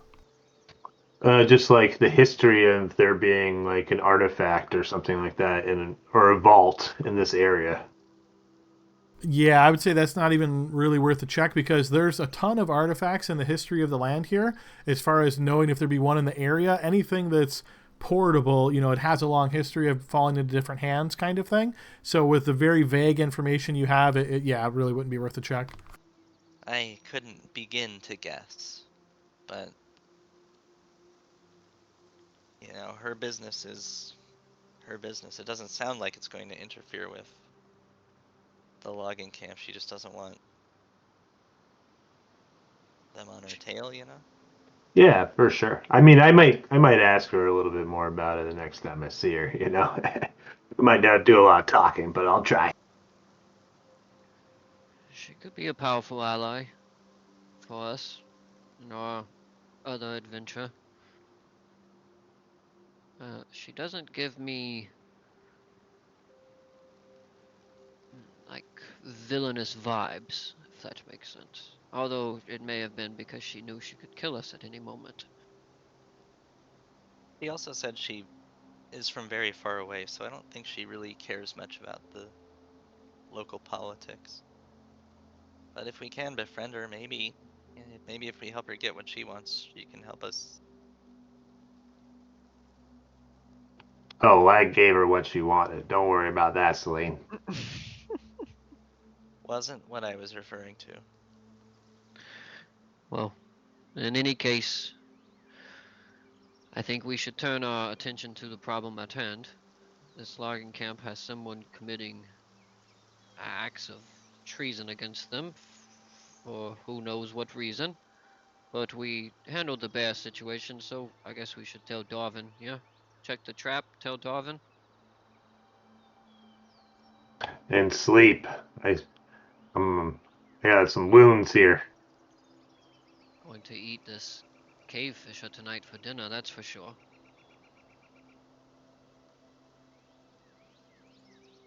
Saline, What? can you drink these things' blood? That's a very weird and very specific question. Why do you ask? Tasted like wine. I mean, yeah, you can.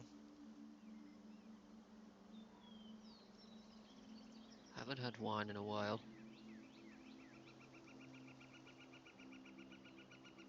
I wouldn't drink that thing's blood. It looked poisonous. I wouldn't eat it either, but whatever. Saline said it was a delicacy. Yeah, I think she was pranking you, man. Whatever, I'm going to eat it, I trust her.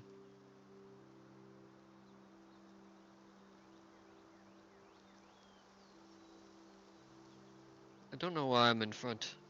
I don't know where the trap is. Because you have the best computer. To save you guys a bit of time, as you move off to the north and look for the trap where Serena left it, you do not find it. The trap at all? What? The hunting It was- trap is not there. It was right outside, like about 10 feet from the insect hole. I forget the name of the insects. Maybe one of them got trapped and scrambled into the hole. Ank heads, right? Ank egg. Do I see any evidence of a skirmish or? Go ahead and give me a blind check, Serena.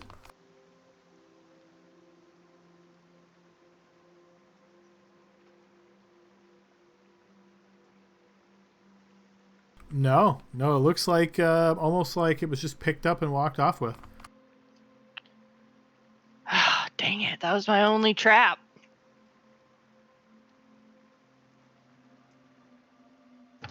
We'll buy another one when we get a chance. I need to buy Tavard a new axe too. Either way. Let's go see Darvin.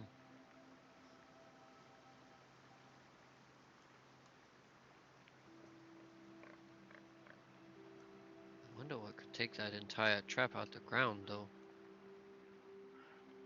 Another human. Uh, Just to clarify, I think I had said that I had taken the other cave fisher carcass, but was that something that I'd be capable of doing? No, it was quite large. Like to try to put that on your back and climb up the ladder with it would be nearly impossible. Okay, so we just This have the one. Yeah, this one's 50 pounds. The baby one. You see Darvin standing here in the middle directing traffic with the various loggers and camp assistants. He sees you guys walking through the gate and turns to look at you just to see. You get this impression almost like, are you going to ask him something? He's kind of just standing there waiting. Your bear problem is taken care of, Darvin. Just don't let any of your loggers wander into that cave. We found, and I'll gesture to the creature on my back, a lot of these things in there. Ugh, what is that?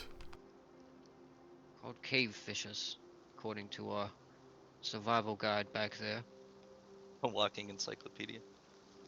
Do we have to worry about them coming out of the cave to the camp? No, but you do have to worry about them hunting you if you go into that cave system, though. So tell your workers here. However, if you do manage to kill some, they are edible. I have no interest in sending my men on some wild goose chase. As long as they stay in the cave and don't bother our efforts, that is fine with me. There you go then. Bear problem solved. Don't go in the cave unless you want to deal with these crazy things. Well You said you done. had something else for us? I Well- do. Please, follow me here. Well, before we move on, Darvin, of particular specifics, see that red-headed boy over there? He has a propensity to go searching through caves. You might want to have a private conversation with him. You see he nods towards you and says, yes, I think that very well might be in order. You see he looks back towards Kalen as he looks at him, and you see Kalen kind of sheepishly looking away. Serena bean bugging everybody through camp.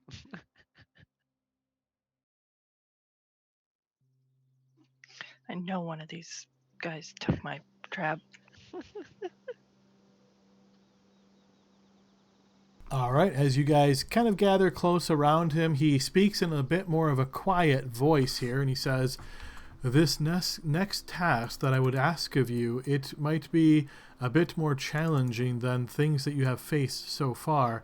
Truth is, there's a lot of unknowns that are involved with this, but you seem to be capable individuals.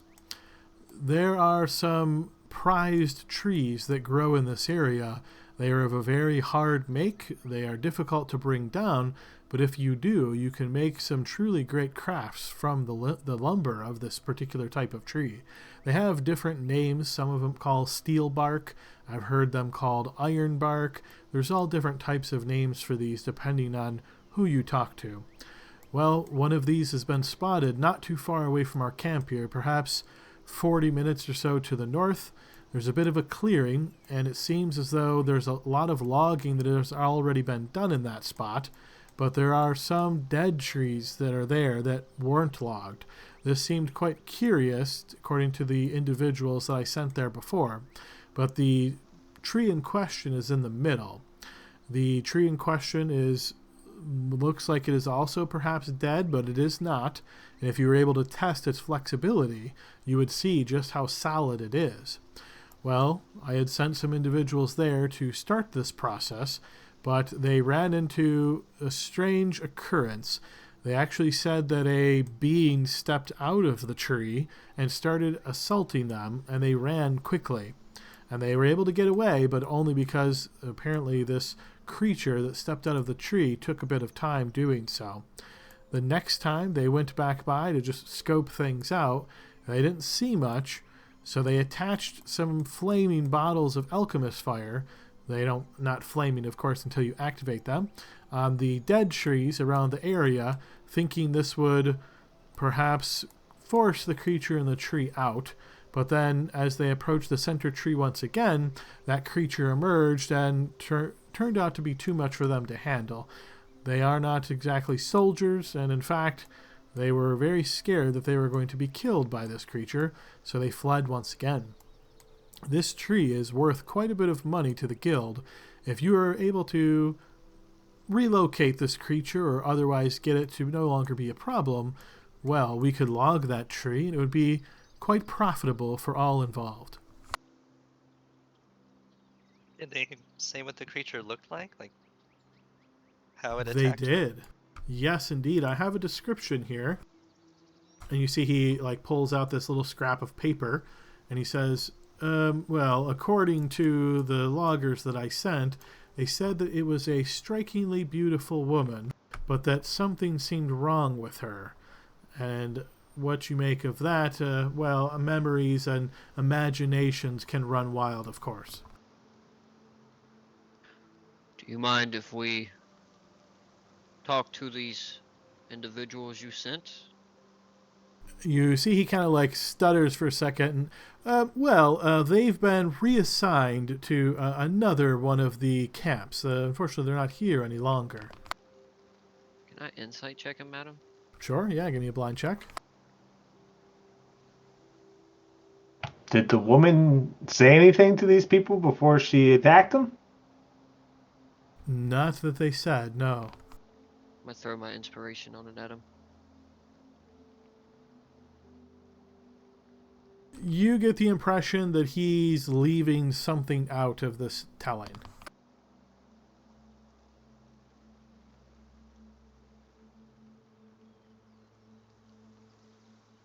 Okay, Darvin. We can do this for you.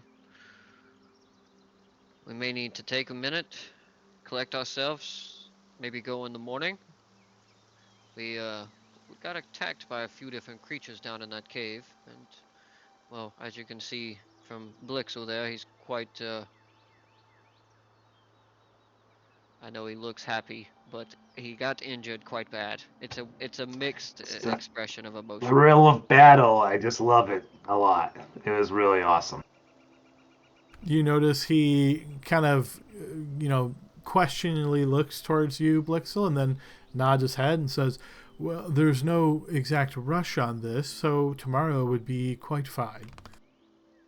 Perfect. As they're talking, can I take a look up at where the bridge was broken? Have they repaired it yet? They have not. No, you see it is still open. Keeping in mind, it's only been overnight. You guys fixed it yesterday, and then in the morning, you guys did a little bit, went into the cave. So of the actual day, it's probably 1 p.m. at this point. So they've only really had, 5 hours in the morning. So yeah, they haven't done anything. It's 10:12, right, Adam? Right now, it is the 12th of Keltier. So yes, that would be month 10.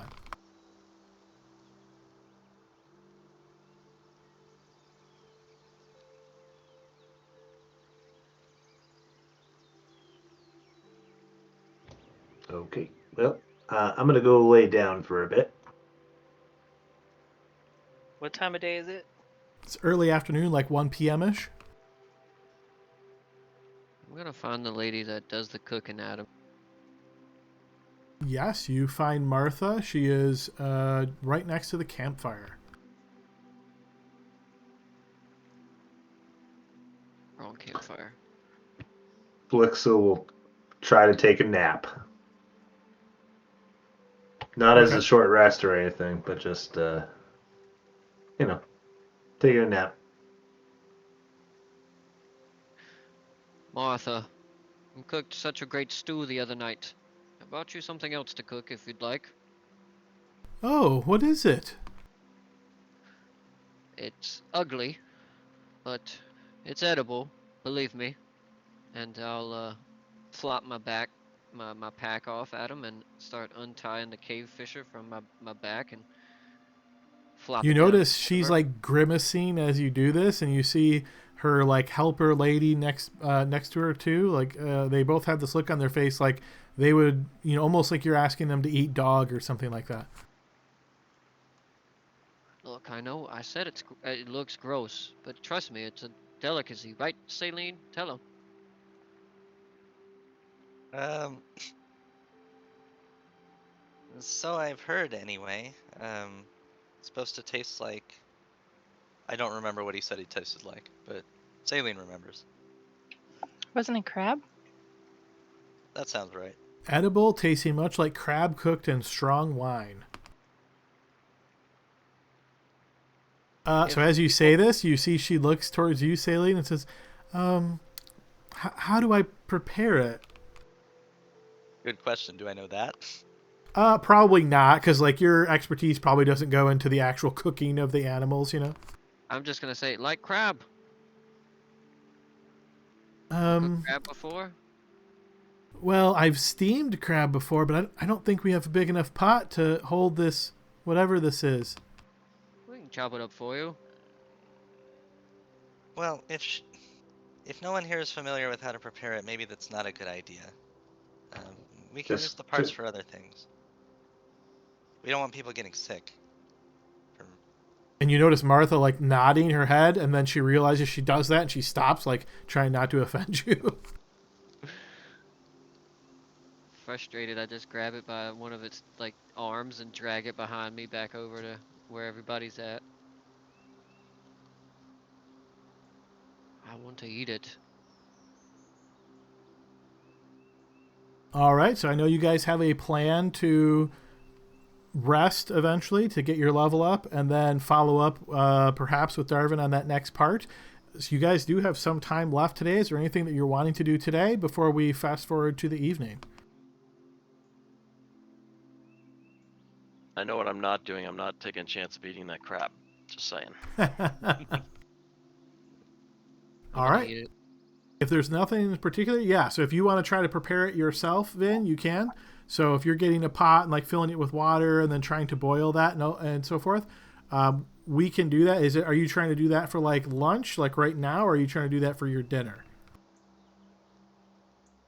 I mean, I think we're just kind of hanging around all day, so I'll probably, like whittle and hang out, and then like around dinner time, I'll probably cut off one of the legs and shove it in the pot and fill it up with some water and try to cook it.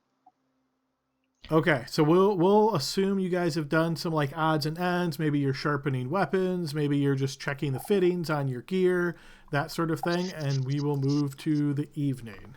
Serena spends the time walking around looking to see if anybody has any hunting traps. Give me a blind check, Serena. Trap.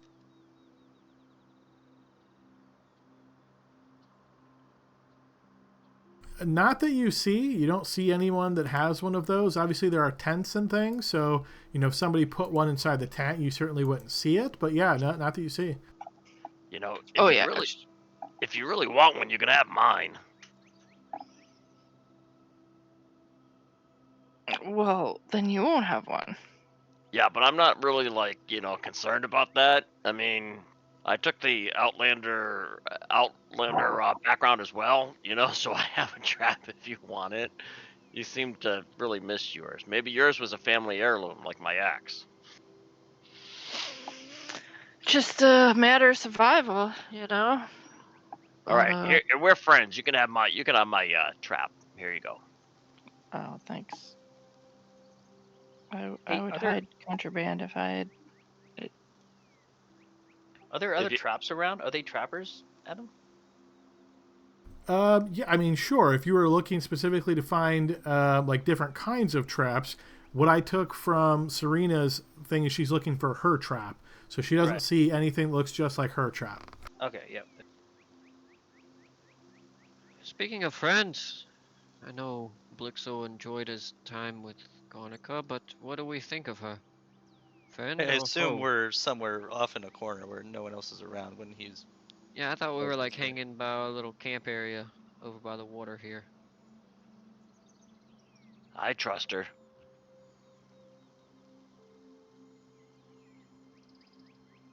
She doesn't seem untrustworthy. You guys can Okay. hear Blixel in the tent, like making up a song about Garnica, the cold.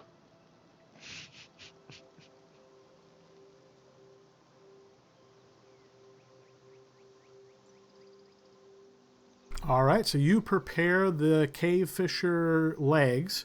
So you have the pot, you get some water in it, and then you boil it on the campfire. This obviously takes a little while. Once the water's boiling, you throw some of the legs in there. You let it sit for like 10, 15 minutes and kind of, maybe using a stick, or if you've got like a mess kit, you probably got like a fork, that kind of thing in there. So you check it out every now and again. And eventually, after probably 20 minutes total, the legs are fully cooked to the best of your knowledge. And yeah, they do kind of look like crab, like you're going to have to basically snap the legs to break open and get to the meat inside. Yeah. And I'll yeah, go for it. much like Celine explained to you, they do indeed taste like crab meat and a really strong wine. So if you eat like a small piece of it, you're like, whoa, that actually tastes like you're eating and taking a drink almost at the same time. And depending on how much you want to eat here, you can tell that you would probably get, pretty hammered on this. Woo!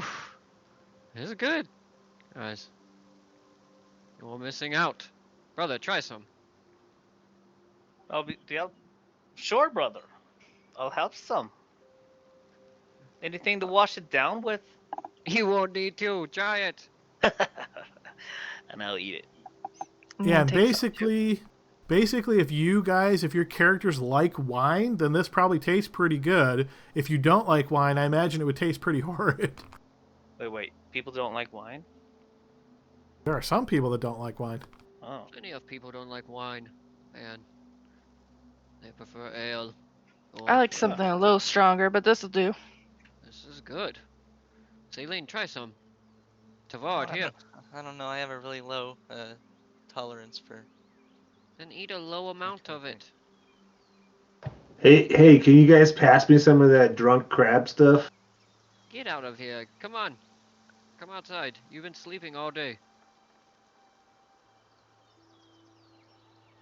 You look limber. Oh yeah. Just want you to know, Garnica the Cold, oh so bold, really doesn't flow so well. Hey, it's a work in progress. You don't get on the first try. At least not twice a day. I wouldn't be your friend if I wasn't telling you the truth. Oh, don't worry. That's not what it's gonna be like when I perform it. So, the rhythm, was it that fast? Yeah, I don't kiss and tell. Let's just say I got an open invitation to go back, so I got to have done something right, I guess. Sure. Well, here, have some crab. It feels like it's going to get us drunk if we eat too much of it. Okay. Let's see who can eat the most. All right, so I imagine you guys are enjoying this meal, and it's probably turning into a bit of a mini party as well, as you're getting, those of you that are eating this, so much of it anyway, are getting a bit drunk and probably boisterous, as most people that drink or want to do. Other than this and sort of enjoying your time here eating this meal, is there anything else you guys wish to do before we move to the night? For lore reasons, I'll kind of be off to the side a little bit, like trying to study the spell book, just because I'm about to multi-class into wizard. So Sure. yeah, try to put the finishing touches on cracking the arcane mysteries. I don't think any of us really need to do anything, do we, guys? I think we're just gonna chill for the remainder of the evening, and then I think our plan is in the morning to go check out this tree this dude told us about. Right, guys? Yeah. Do we get both short rests back when we long rest? You do, yep. Okay. So I guess I'll short rest in this Yeah. time too, just to get back to full hit points, just in case something happens before we Sure. rest. Yeah, that sounds like we could do that while we're eating, right, Adam? I agree You with could, that. yeah. I'll short rest, yeah. All right, remember, based on our house rules, you can do one of the options. If you're just missing HP, I don't think you guys will even need to roll because we're given quite generous, at least at the low levels. So yeah, feel free to set yourself to max HP. Is there any way I can see what my level of weariness is, Adam? I don't know if you have it or not. I can't tell on my sheet. Yeah, it's not easily visible. I can tell you what it is. I could build something in for next time that you'd be able to pull it yourself. Yeah, like maybe in the resources or something, just so I know, like when I'm doing these short rest and things, because I can't even remember right now if I have one or not. You I think do, I did, yes. because I did go down, didn't I? Okay, yeah. So that's what I'll do for my short rest, Adam, is I'll just get rid of that level of weariness. Okay, I'll remove that from you. And I just remembered that I have a bloodline ability that my brother shares called regeneration, where we basically have advantage on our hit dice. So don't forget that, brother. And I will spend one to recover a spell slot. Okay. All right, yeah, feel free to restore what it is that you would like based on the options available to you. All right, and then we will go ahead and move to the night. So you guys find yourself relaxing and, kind of winding down, I imagine, at this point. Just trying to relax. You can hear the sound of the loggers doing similar outside and trying to, just get ready for the night overall. So, yeah, you guys eventually turn in and sleep in sleeping bags in the tents or outside in a sleeping bag underneath the stars. And, yeah, the night kind of hangs in the air here as time passes. We will go ahead and take our 15-minute break here, guys. Feel free to apply your level up at this point as well. So you should be leveling up to 2. When we come back in 15, we'll see if anybody needs a little bit of extra time to get everything fully situated. Woohoo! We Sounds made it, good, guys. sounds good. Nice. All right, see everybody back in 15. Yep. Alrighty, we are on the second half of our session here, folks. It is nighttime. You guys have slept through the night, in fact. And as you wake up in the morning, you can hear the sound. Just for fun, let's have everybody roll a d20. We'll see who wakes up first. Just so everybody's aware, my card that we played in the intermission, or got played in the intermission, was a red card, and it said that the DM can play this at any time, and we all lose 1 hero point. So everybody take a hero point away. Indeed, yeah. So -1 hero point to everybody. Okay, so highest roll I see there is Serena. So Serena, you're the first. Serena. Oh, sorry, I missed that one at the bottom there. So Vin, you wake up first then. So as you wake up, you find that as you push out of the tent, and perhaps even just before that, things have changed around here in a very strange way. There is fog or mist that seems to permeate everything around you. In fact, it is so thick that you really cannot see much of anything here. As you're looking, trying to motion with your hands, you see just a very, very short distance. And of course, while it still has somewhat the sounds of the forest, this is a very eerie kind of feel, and, well, it just has a different feel to it. So different theme music here. So you are the first to wake up, and yes, you will notice your very limited view here as you're trying to peer through. Anything a reasonable distance away from you is just hidden by this fog. I'll wake up all my companions, noticing it's strange. Oh, hey. As each of you is being awoken, you can hear the sound of grumbling from loggers nearby. Some of them are speaking at loud voices, others of them are just grumbling underneath their breath. But yeah, definitely people are not happy at the moment. Yeah, if you can't hear the music, go ahead and refresh. Can somebody else confirm they can hear it? I can hear I it. hear it. Again. Yeah, I can hear it. Thank you, guys. So at the nature of my brother, I will fiddle with my ring, which is my Jinn container and my spell focus, and I will cast a little bit of prayer or spell inside the tent and cast false life on myself. Okay.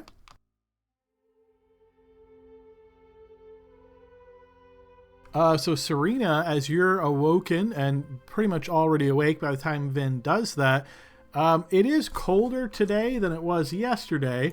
So it's in the morning right now. Yesterday it got reasonably, you could say, average temperature for the year time of year. Today feels a little bit colder, but not dramatically so. I blame Blixel. Yeah, his girlfriend's not happy. Yeah, is this her way of summoning Uh, you? Trust me. She was happy. Well, should we just sleep in then? How far away is this crazy tree we gotta visit? He said 40 minutes, not even an hour walk. Oh.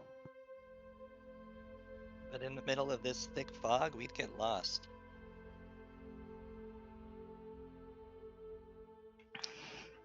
Is this like fog that we've seen in this geographical area before, or is it? Yes, yeah. There is Quite occasionally. It's certainly not common, I will say, but there's certainly times where it gets very, very foggy in this area and visibility is limited. So nothing immediately jumps to your mind to suggest that this is supernatural or anything like that. I'll light a torch and see if that gives me better vision. Oh, it does. It doesn't, but unfortunately the macro does unable to restrict that. So Yeah, as you right. light the torch and you hold it up, it doesn't actually help you see anything more. That's pointless. Can't see shit with this. As you guys start meandering through the fog, you notice as you get a distance away from some of your companions, you can no longer see them. It's very, very easy to lose sight of them. You do hear the sound of grumbling still from the west, and you hear some raised voices as one says, "It's got to be the newcomers. We didn't have any terrible luck like this. Instead, they came and they started messing around with everything." Is he talking about us? I think so. But We've solved all their problems and got nothing in return. They're gonna yell at us? Is it just one voice saying it, Adam? You hear that person sort of shouts, and then you hear other people saying, "Quiet, quiet, quiet," and then somebody else speaks up and is like, it's just fog. Why are you guys paying so much attention to it?" And then you hear another one say, "Oh, no, you don't understand. This fog is an omen. It means that the end is near. It's coming for us all." And where's that coming from? Sounds like it's coming from your west, but as you look in that direction, you don't see much. You step through the fog here to see some of the loggers, and they sort of turn. You notice Martha here turns and looks towards you, Blixel, and as she does, you can see her eyes are wide, and it looks like she's been crying. Her face is really strained. Am I supposed to be seeing something? Where are we? Oh, You should be. Okay. I was just on the wrong part of the map for some reason.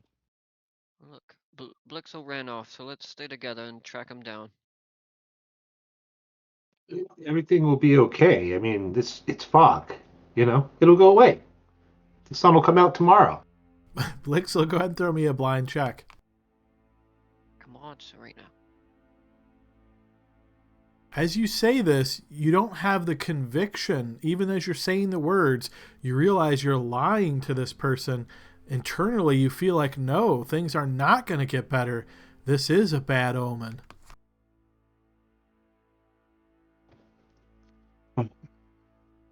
Maybe you're right, actually. What are you drinking over there? Got any more of that drunk crab? There wasn't any fog till these guys showed up. And he points at the rest of the party. Yeah, and you notice you hear some like grumble responses, and then you hear a voice shouting from the north, "We're not going to be able to get any work done here at all. I don't want to hear your belly aching. Let's just try to do the best we can." And you hear another say, "We can't see shit. What are we supposed to do?" Well, all you really gotta do is find a tree, right? You can see a tree in front of you. So who is never mind. Sorry. Too quick to hit the button. So as you guys walk around and see the loggers sort of speaking and some of them actually pointing, you can see on their faces, some of them are like cocking their heads as though they hear something that you don't hear. You see occasionally they like nod their heads backward and forward as though they're almost like saying no to someone speaking to them. This seems kind of odd. In fact, so odd that Vin, Saline, and Tavard, each of you feels like there's something unnatural at play here. This is odd for sure. This is not normal. We've seen fog, but not like this, and never to cause a reaction like that. Oh, it's just extra thick. Saline, you hear one of the loggers say, "It doesn't matter. It doesn't matter what we do. Even if somehow it goes away, it won't get better. It's always going to be bad." And as you hear this, you remember a story that you've read about in Rornell's Apocrypha of a creature known as a falsifier fog. It is actually a creature that is made of fog and hides in fog, and its sole purpose is to spread misery. It hides within fog and moves around, infecting people with despair and dread. If it is identified, it can certainly fight back, but you know from this story that falsifier fogs are very strong opponents and can kill multiple opponents within close range in a blink of an eye. Nice. Within close range? Should get out the fog then. You don't hear that, Baron. That's only for Saline.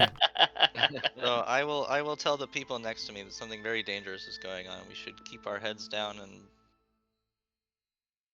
Should we try to get them out of the fog? As you say this, Saline, and you look towards your companions, you notice an eerie outline in the fog, as though there's a yellowish, greenish shape, very almost indistinguishable, floating right towards your group. I'm gonna pretend. You said if it. You said it can kill us if it has to defend itself.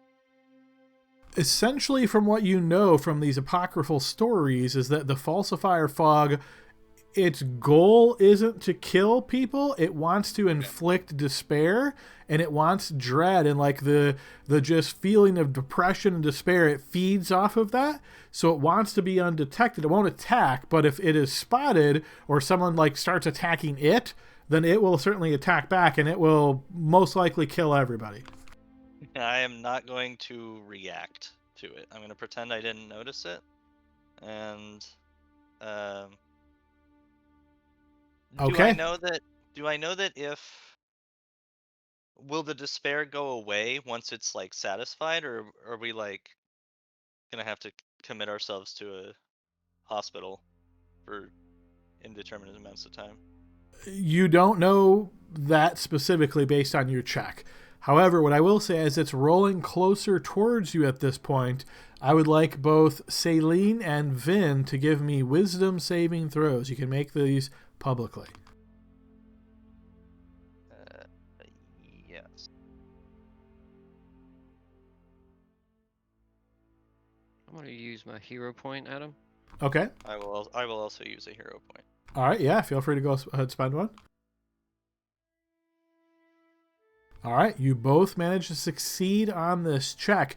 You realize as you're looking, and you specifically, Saline, can see where this thing is, though you know your companions cannot, because they're not quite sure what to look for. Like, this isn't as significant to them based on what you know.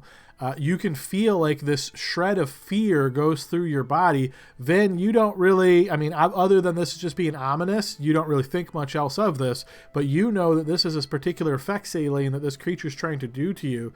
And if this would have succeeded, you would have seen visions of your worst fears within the fog. Okay.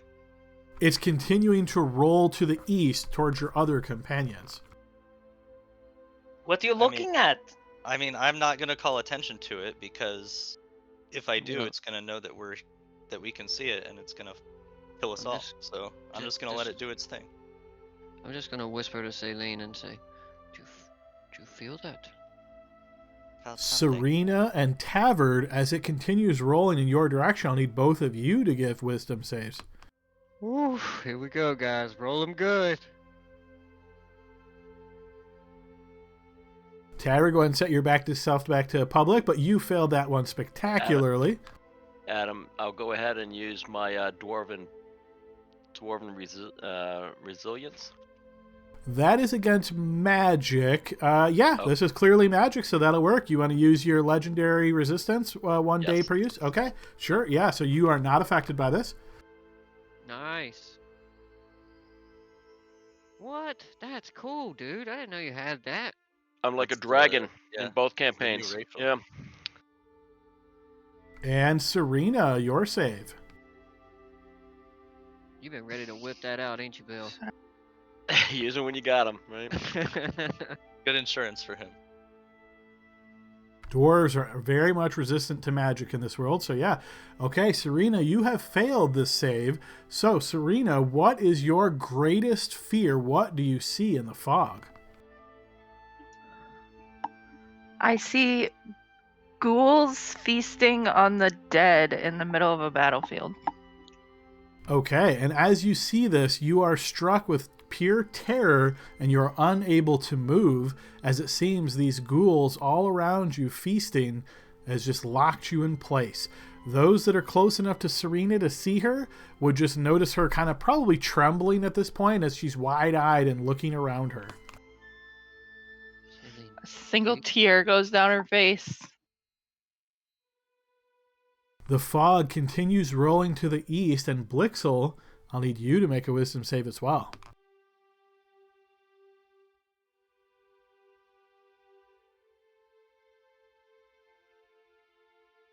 Blixel, you have failed this. What is Blixel's greatest fear?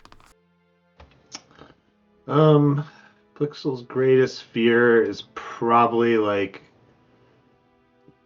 leaving the hamlet and then coming back and discovering that his mother was slain in his absence, not being there to protect her. Okay, so probably how that would translate to this is you see your mother's body broken and bloody on the ground in the distance, but even though you perhaps want to move towards her, you can't. You are absolutely locked in terror here as you see this, and you cannot move. Saline, you notice this fog continues rolling to the east before very easily it just starts moving to the north. And as you sort of put two and two together here, Saline, you can tell that as this is rolling over the loggers, this is where they start making comments of despair and anguish and start pointing their fingers at other people, getting angry, some getting just absolutely desperate and seemingly without hope. That's fine. Knowing what I know, I don't want to do anything to antagonize it, so her plan is to wait for this to pass, and then if it seems satisfied and moves on with its day, we can try to help out and like try to reassure people that, tell them what happened, right? And hope that that will help bring them back to their senses later when the creature has moved on. Okay, so yes, it continues making its way around the camp. As it gets far enough away from you, you no longer really can spot it, but you almost don't have to see it to know where it's at based on people's reactions. Based on Serena and Blixel, both of you failing this save by 5 or more, I would like both of you to roll me a D100, please. That's going to be how many years this is going to be effective. Gosh. Blixel's screwed if that's the case. I'm on a roll. Okay, Serena, please roll me a D10.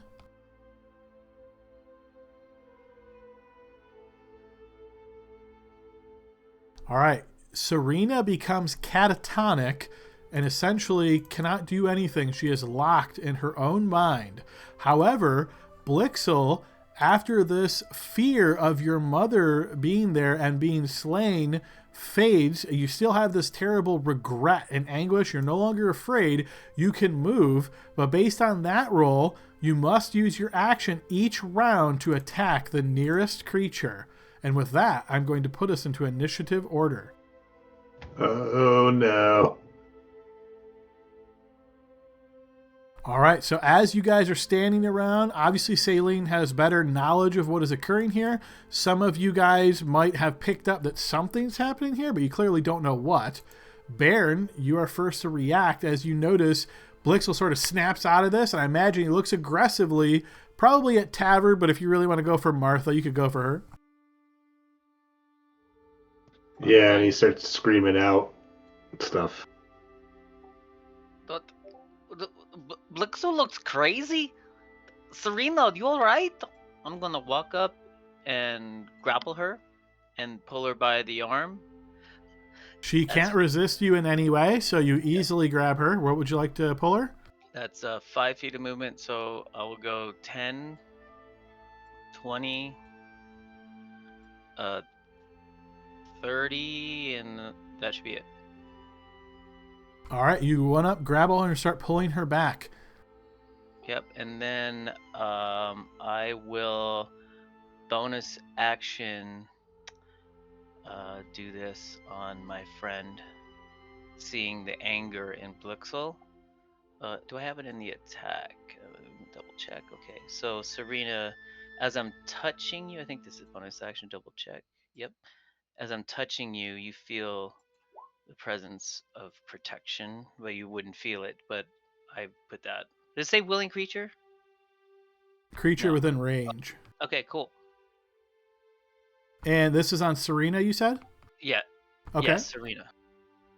Okay. Sometimes I get Saline and Serena mixed up, but Serena is the one who is catatonic, right? She I pulled is. the right person. Okay, okay.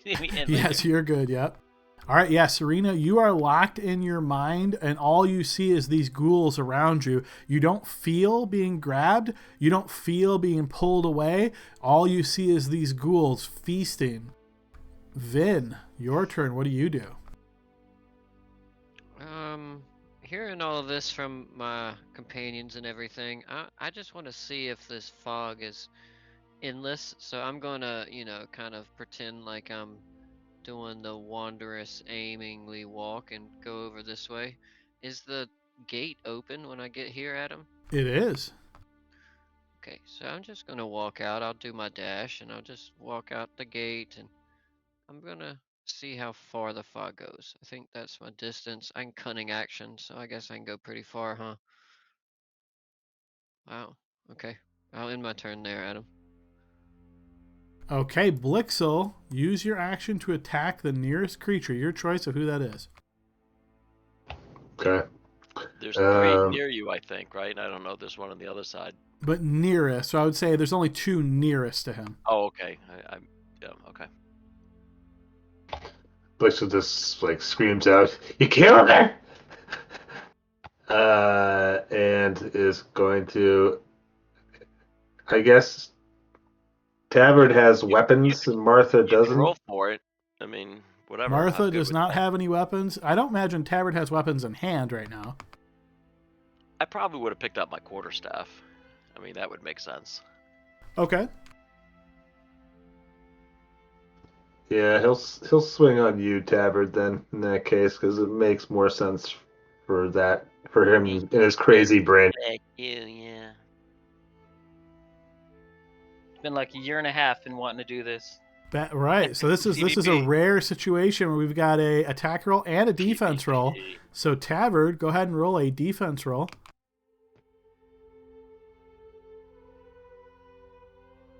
Yeah, so you notice Blixel really angrily takes his short sword and stabs it forth towards you, and wow, I can't speak right now. You manage, that's the word I'm looking for, guys. You manage to get your quarterstaff up and block that attack, and you are not struck. Why'd you do it? Why'd you kill her?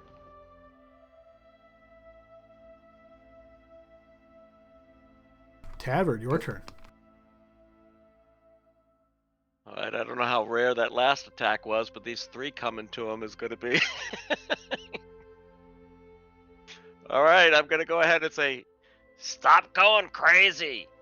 All right, Adam. So the first one, what I'm going to do is actually, I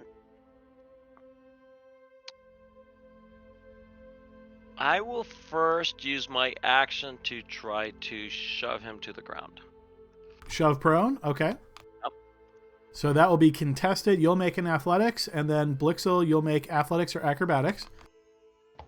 Public. Yeah, never mind. Yep, you can do in public. All right, you try to shove him to the ground, but he manages to dodge out of the way. All right, so as a bonus action, I'm going to do Flurry of Blows.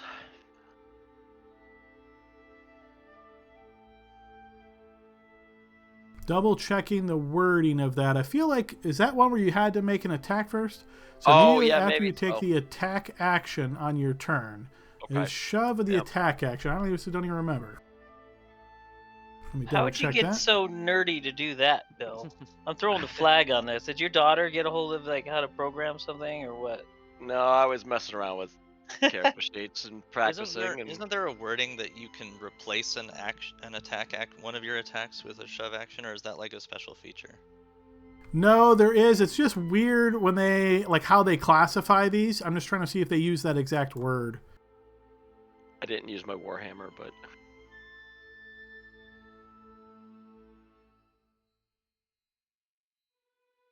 You're gonna break Libby's computer if you keep it up. But she's sanctuary. It should be okay. She's got a fire extinguisher up there. It's all right.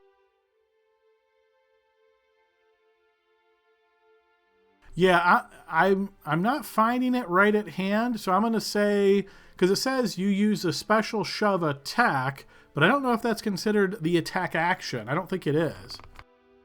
no, that's probably a good call, Adam. I wasn't thinking about that. All right, so what I'll do then is, shoot, actually I won't do anything. I'm just going to stand my ground, tell him to knock it off. Why you shoving me, man? Don't worry, I didn't succeed. I rolled normal. All right, Saline. How many weapons does Blixel have? Do you have 2 swords, Blixel, or just 1? He has 2. I think he only has 1 out. Okay, then what I was going to do will not work. All right, I take am that back. gonna- I just found the language exactly what it says. So for shove, it says when you take the attack action. So yes, that will qualify if you want a flurry of blows. All right, so we'll just count those 2 that are up there. That'll use my my 1 key point I've got. All right, so let's see. Blixel, you'll have to 2. make 2 defense rolls. You got to beat 14, 17. Yep, you get that one. Yeah, you evade both of those attacks. Dang, Blixel, stop that. He's got tears in his eyes. All right, Saline. Alright, well I can see he's attacking something, but I can't actually see what Well, he's attacking. I would have said Blixel's having a panic attack. So I'll go here. 5, 10, 15, 20. I see Blixel is like going for people, like probably swinging his blade kind of wildly, right? So I'm gonna try to get this civilian out of the way. Wait, no. I'm sorry. The map is too small for me to see, and she's not actually next to him. So never mind. I went to the wrong person. That could make sense, though, because you're moving through the fog. You Yeah. can't see much. However, what I will say is as you get here, you realize that this falsifier fog that you are able to spot the outline of is actually right next to you now. Wonderful. But given that it's not here to, kill us, I don't think it's going to take an opportunity attack on me, because I'm not sure it knows that I've noticed it, and my attention is surely focused on Blixel here. So I am going to step here, trying to find any other people he's swinging at. Am I attacked? You are not. Okay. He's got 2 swords, so even if I tell him to drop one, he's just gonna draw the other one. I'm just gonna go try to. We need to get him under control, I say to anyone in particular. Probably Tavard and wherever Baron's at. I think I left him tried, but I behind. rolled 1d12 instead of 1d20. I don't want to attack him necessarily because he hasn't hurt anybody yet. Let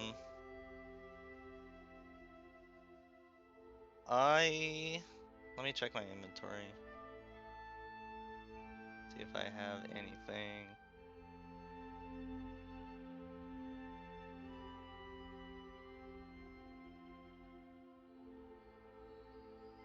Nope, my rope is still on the tree. So, I'll just use my action to don my shield and then start moving back towards the rest of my friends this direction.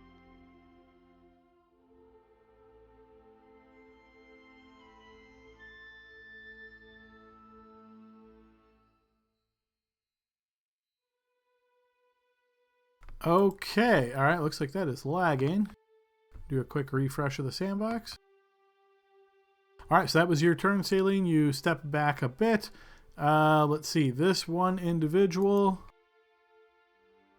is going to step away, Blixel. I would say based on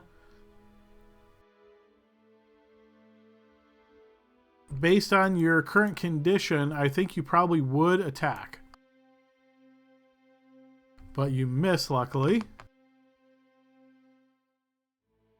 I'm going to have to refresh my screen real quick. But yes, we will move on to the next. So top of the round, that'll be Baron. So she's big now. Yeah, she shouldn't be, but unfortunately, I was getting some weird graphics here. I'm going to try to fix that.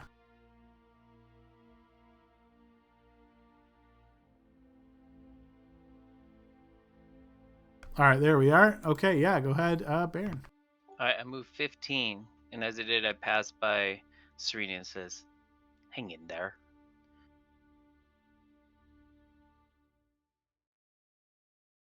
I see. I'm gonna Saline, where is he? 15 feet to my east. That way, I point. All right, so I'll move there. There's 20. I'm gonna stop there. I see him. We have to bring him down. Sorry, brother. You're about to eat an EB, and I'm going to blast him. You did it too? You were one of them? I wish me luck. Hold on, I might have to hero point this. Oh, You got inspiration there, buddy. Nope. Fumbalaya. Me look for the button. He explodes. Explodes, dealing 8d6 damage to every nearby. Okay, that's not too bad. Oh, nice. It must be the fall guy. Like, I shake my EB gun and like, what's wrong with this thing?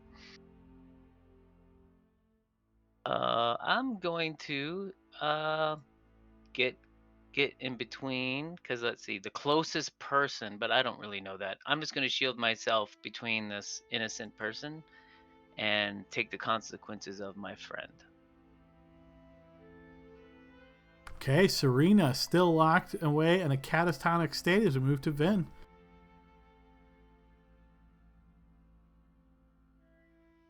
All right, Adam. Well, seeing that Vin's not necessarily a dumb guy by any means, so he knows that he wandered a little far out, but the fog seems to like kind of go further than he'd like, so he's just gonna make his way back. I'll just say, we'll say to the gate here, and he'll just kind of wait by the edge of it and kind of lean against the wall. Let's say dash to there and then cunning action hide, Adam. Okay, sure. Go ahead and throw me a blind check. Can I disguise my hide as pretending to like cower? You're pretty sure that in this fog, no one's going to see you anyway, so... Cool. Okay, Blixel still infected with this rage. Your turn. Okay. I think with this and the new people joining the fight against him, Blixel's gonna attack Bairn. Okay, attack is at advantage since of the fumble. He'll draw his other sword too. All right. And takes some attacks. All right, so you will evade the first one, Baron. And then another defense roll, Baron. Yeah, you'll evade both of them. So I'm giving you advantage on your attack to represent that, Blixel. So you rolled an 11 and a 14. He rolled a 16 with his hero point and a 21. So yep, miss. Yeah. This is good. Hopefully this wears up. All right. And I'm just like wildly swinging. I can't even like see like tears in my eyes now. It's like, you took a killed her. Why'd you kill her? No, you didn't have to. I did. I killed her. It was me. All right, before Taver's turn, Saline, you notice the fog moves now towards Baron, who it hadn't previously touched. And Baron, I will need a wisdom saving throw. Easiest game of his life. Yeah, you feel this effect run through you, but perhaps it's because you've seen what it's done to Blixel here. You're able to fight through this and you don't get affected by fear, but a little voice inside of your head says it's only a matter of time. You can feel this, your own conviction that you're not going to last. You're not going to survive this fight. Tavard, your turn. All right, I'm gonna get flank on my friend. Tactics. Words you don't really usually hear, right? But all right, I'm gonna say, stop your sword swinging. As I try to hit him with my quarterstaff, non-lethal. So. Okay. And Beat defense that. roll. Yep, yeah, you will hit on that one. Go ahead and post damage. So 12 damage to Blixel.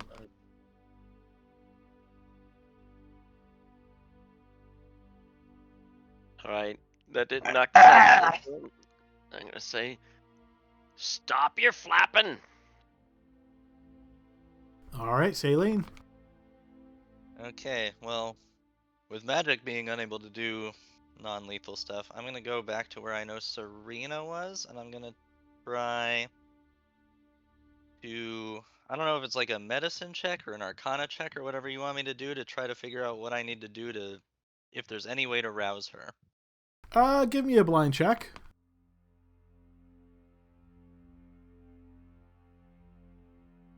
Based on what you can see from her appearance and without any kind of special diagnostic tool or anything like that, there's no obvious signs that she's given you. Like she's not, no, color to the skin that would give you some kind of impression. I mean, so basically there's no real conclusions to draw here. You are not sure what's going on. Okay. Then I am going to just keep her in my line of sight and listen to the sounds of the battle up to the northeast, and if I hear one of my friends other than Blixel Scream, I will know to go in there and try to heal him back up. And it was my action to try to discern that? Yes. Okay. All right, and let's see. This commoner this time is going to be like move away a bit, and I'm going to presume that the other commoners kind of are acting at this time as well, and they're trying to put some distance between themselves and what's going on here. As they step away, you can hear again some more grumbling, people being like, what is going on? Why is this happening? But some of them just don't even notice, or if they do, they don't seem to react in any way. And you notice as most of them move and kind of group up, Saline, you can see just at the edge of your vision through the fog as the falsifier fog starts going towards the big group. Baron. Okay. I'm going to have to do it with magic. But I'll bring him back, Tavard. I'm going to hit him with the Wind Lash. Here we go.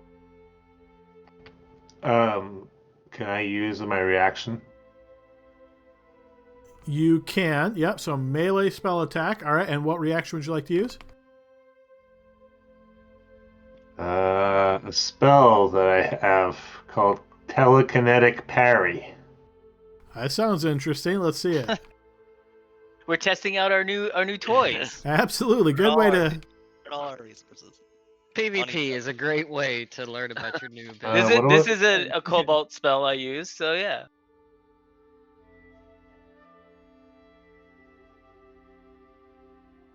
All right, so he grants you disadvantage on the attack.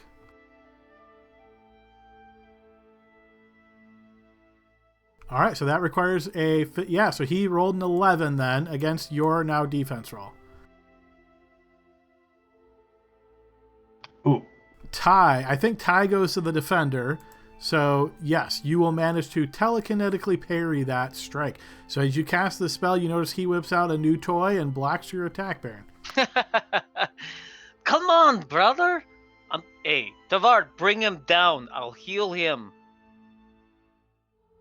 You're gonna kill me too? You're gonna kill me too after all I did? Just like your mother. Oh my god, she's really gone. At least I don't have to worry about him swinging at me next. Fortunately, Serena's still in her catatonic. Yeah, that was dark. I don't want him to be like killing a villager, so that's all I'm doing. I got you. That's smart, but it's very dark. All right, Vin, anything you're doing? No, Vin's just gonna stay hidden here, Adam. That creepy chill that rolled through kind of spooked him, and he's just gonna stay outside the camp for now. Okay. Hears any shouts or pleas for help, he'll come in, but he doesn't hear that now, so. All right, Blixel still in this rage. Okay. So, yeah, I mean, yeah, he's just going to swing at Baron.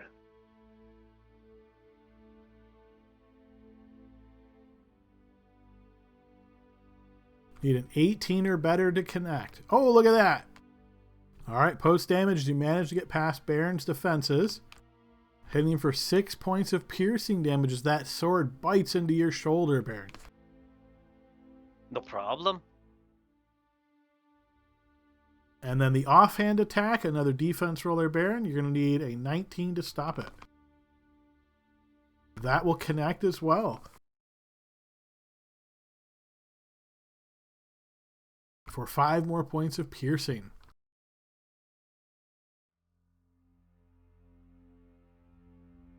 I'm going to send you to hell for that. Die!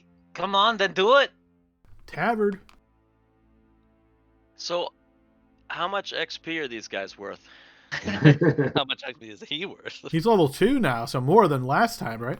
Yeah, there you go. Twice as much, right? What's his challenge rating? All right, non-lethal. I'll tell you what, that quarterstaff in my head like almost killed me. Oh, this was gonna kill me for sure. Non-lethal, so if he knocks you out, you'll hit 0, no death saves. But yeah, defense roll, you need a 22 to stop.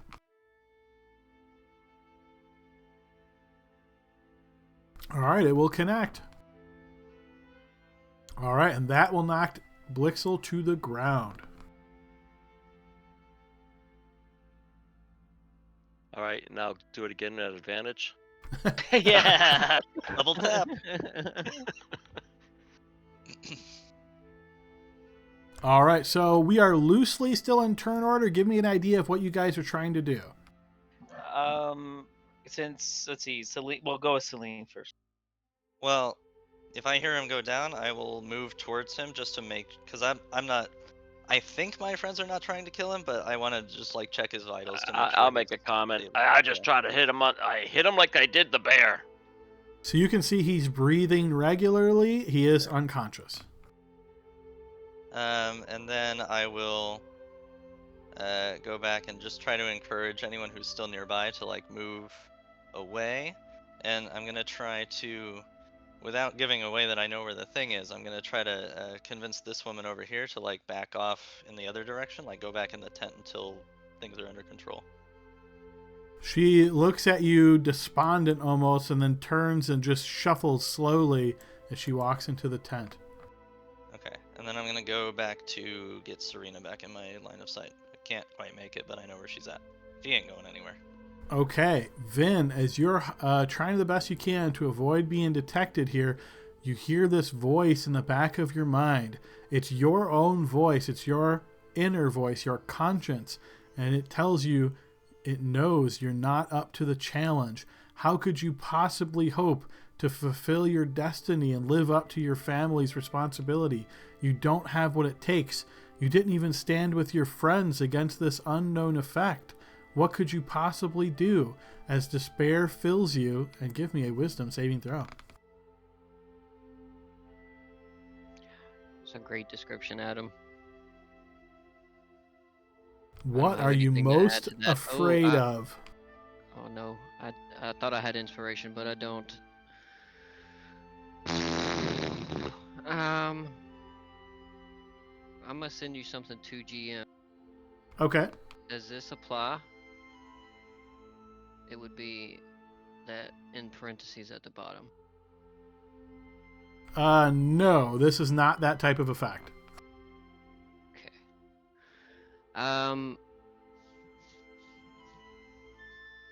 I think Vin's biggest fear would be to stay trapped in the hamlet, to be honest with you.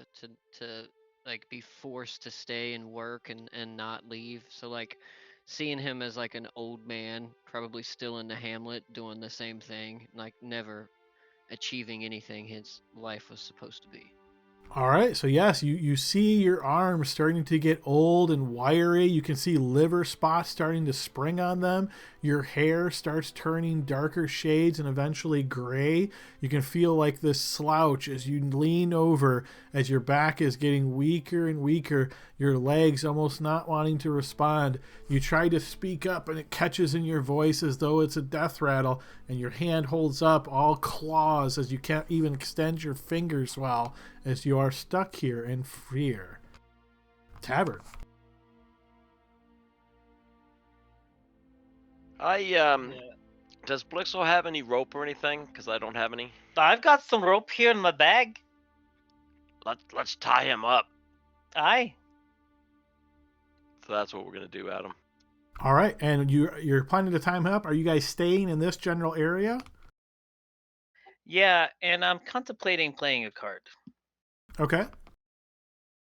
And Like now you teased all of us. no, I know I should just do it. I mean, it's a green one, so it's not that big a deal, but maybe it'll wake people up or disrupt something. So I'm gonna play it.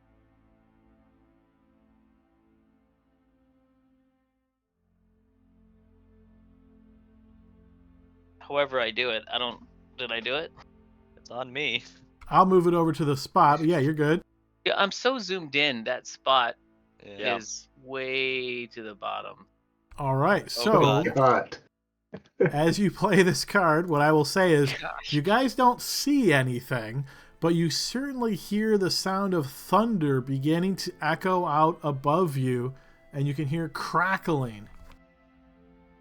My biggest fear is thunderstorms. Yeah. My flaw. All right, so because of that card play, we're definitely staying in turn order. Tabber, was there anything else you were doing?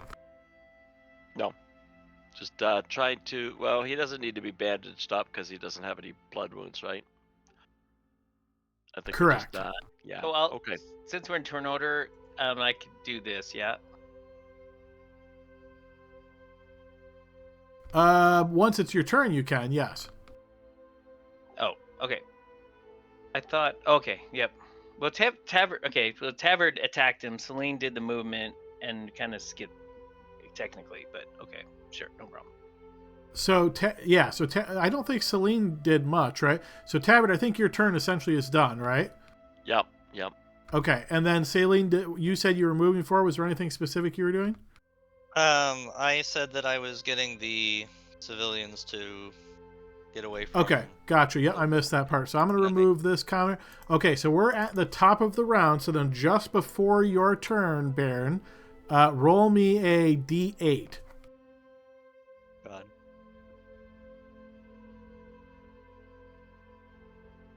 Okay, and then a D10.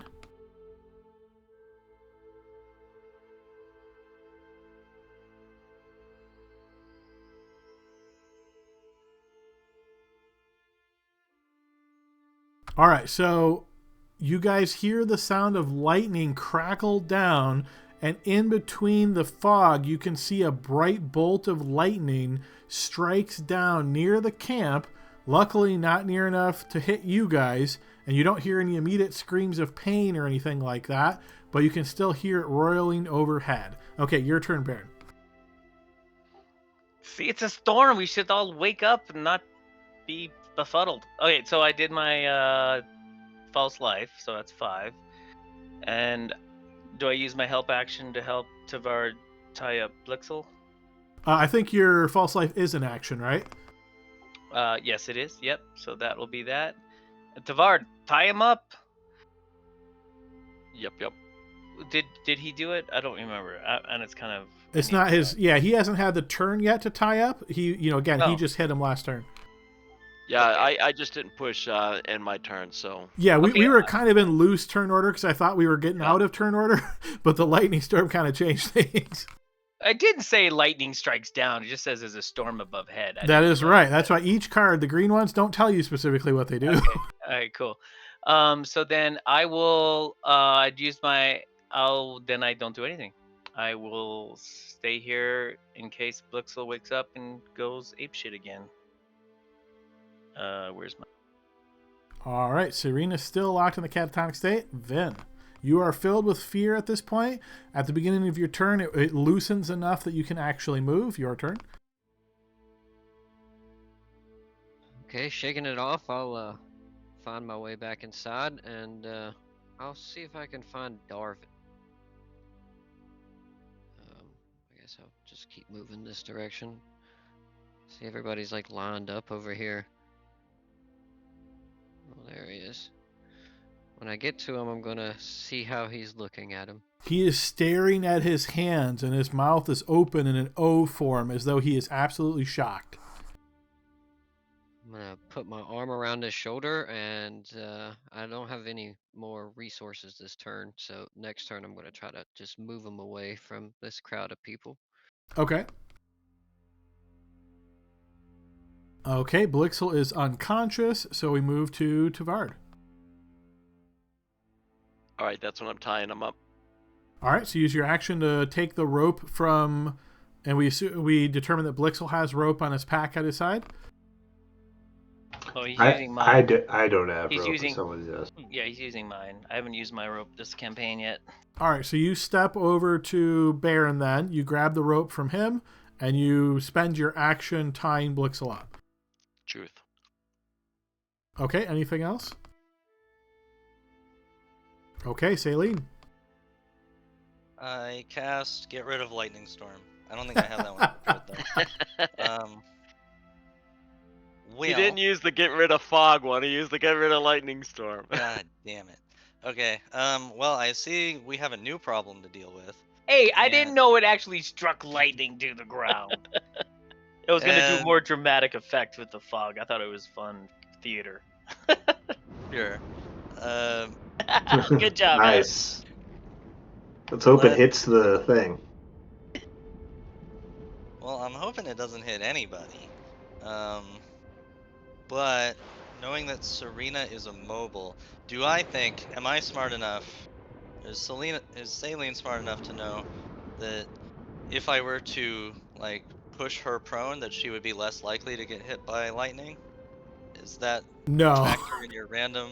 I don't think that's known in this time that like high things are. Again, if it was like a tree or something, maybe, but prone versus standing, you don't think there's much difference there. Okay. And she's sanctuary. You might have to do a wisdom save on that. That is true. And the fog is so thick that I can't see like if the storm is moving in any direction or anything, right? My You visibility's- cannot. Okay. Well, I sure hope it does not hit me. I wonder if... Do you think if I use the dodge action, I would have advantage on any potential deck saves against lightning? If you can see it coming, yes. Well, that's probably a no then. Yeah, I will just spread out a bit and attempt it. What Attempt are the what chances? specifically? I will attempt the dodge action. Okay. In case I see lightning coming for me. I don't think it's gonna work, but I don't have any better plan at the moment. All right. Top of the round, Baron D8. Oh my god. Don't play green ones, guys. They're not just toys. Okay, and then D10. All right. This time, a bolt strikes down closer to you, but still not close enough to do any damage to you. You can see to your east, through the fog, this tent has just been struck by lightning as a flame. Great. You know what I'm going to do? Go where the lightning just strikes. Because lightning never strikes the same. No, your mom never told you that. Yeah, we got you. We got you. That's I'm hitting deaf unconscious. Stop What- talking about people's mamas, man. ears. What is the chance of me rolling 3 and a 7 in the same deal? Is it on fire, Adam? The tent is, yes. Was that someone's struck tent? by lightning, dude. Yeah, it's on fire. Hey, you have to ask questions, dude. There's no sense in like saying I don't assume anything in D&D.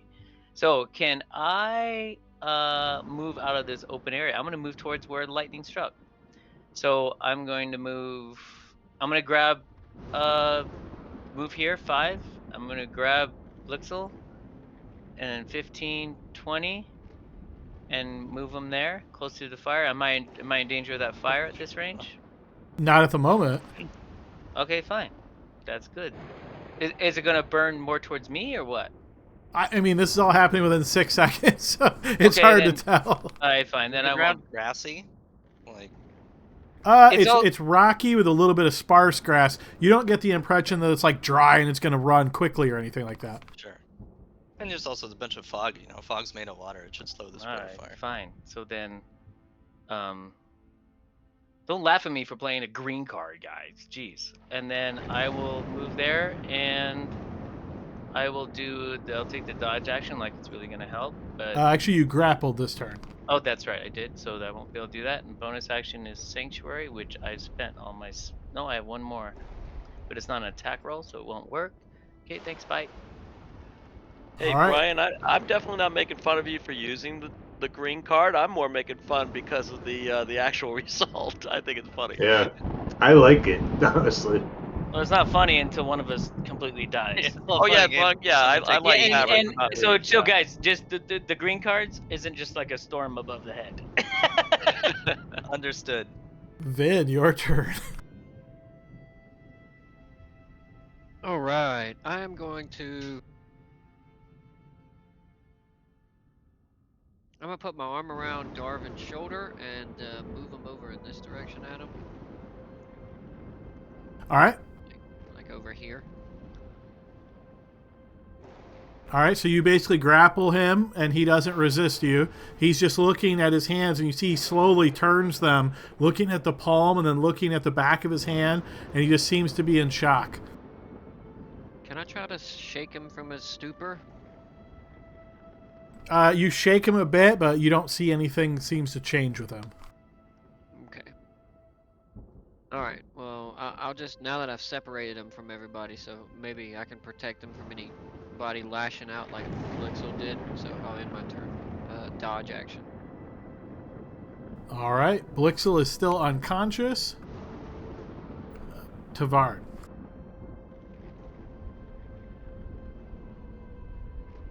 Does it even really matter? Right? I mean, there's nothing we can do. It's the weather. Yeah. I'm gonna just go south. Why? Just because, I don't know.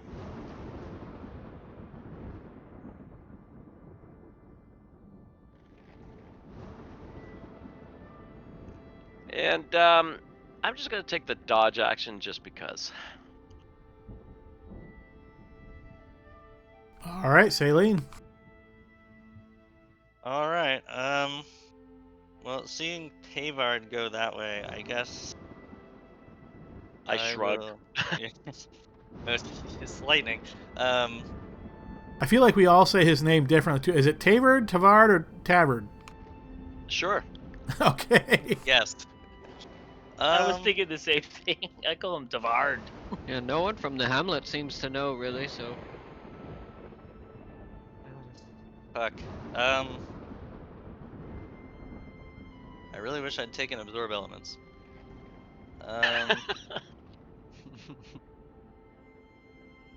Yeah, I mean, there's literally nothing I can think of to do aside from spread out and hope it doesn't hit us. I'll go 5, 10, 15, 20.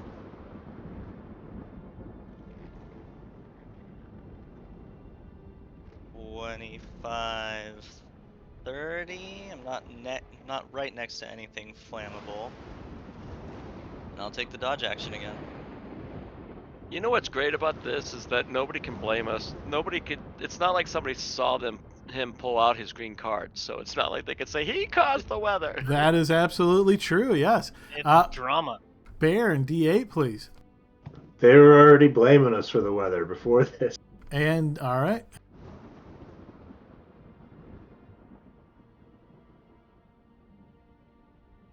Okay, so the lightning crashes down once again. Again, not real nearby you guys, but you can certainly hear it. And Baron, your turn.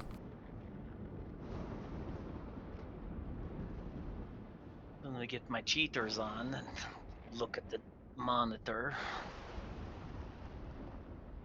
Let's see. I mean, really, it's a dodge action at this point. He's stable. Actually, I'm going to look at his binds. Did I feel Tavard did a good job at his bindings? You can use your action to inspect them and see if they Oh. look like they're holed up. I don't want to do that, but I do want to cure my friend. So I will do this as I touch him on the shoulder and see if he's recovered from his illness. Okay, you restore 9 HP. Blixel, your eyes open with rage as you realize this MFer standing right next to you talked about your dead mother. I'm also going to play a card. Fucking Brian is an agent of chaos in this encounter. This is great. I'm so Nice, glad I okay. went south. Oh, wait, oh, yeah, because I regain hit points. Yes, so yeah, so roll 2d6 and get more HP. We're gonna TPK ourselves. All right, that's a total of 17 then.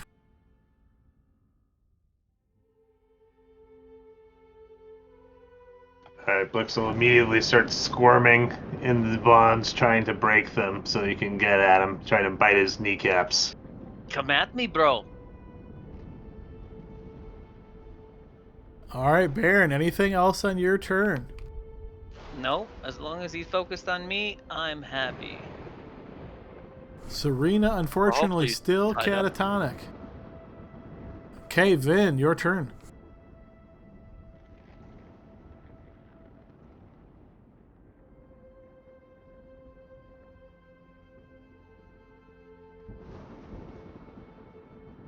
Whoop, we still got Vin. Dylan, you there? Yeah, I'm here, Adam. I'm just thinking. I mean, it doesn't seem like. I mean, I don't want to be rude, but it sounds like the furthest away from my brother, the better. So I'm just gonna kind of move maybe over here and end my turn. We could just go beat up on Pixel again. That was fun. All right, Blixel, you are currently restrained. You're filled with rage. I think it makes the most sense to try to break free of this. So give me... I don't even think you would be, like, with it enough to try to wiggle free. I feel like this is like a strength effort. So give me an athletics check. All right. You are not able to break free of your binds. So you notice him essentially rolling on the ground. He's pulling. He's trying to pull out the ropes. But, yeah, they're holding him tight. The lightning is my goddess striking you evildoers down. Get ready. She will set me free. That's the end of my turn, I guess, right? Yes, yep. All right, Tavern. Sure, I'm just gonna go south again.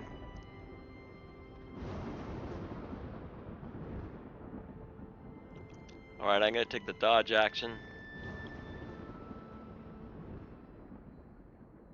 Okay.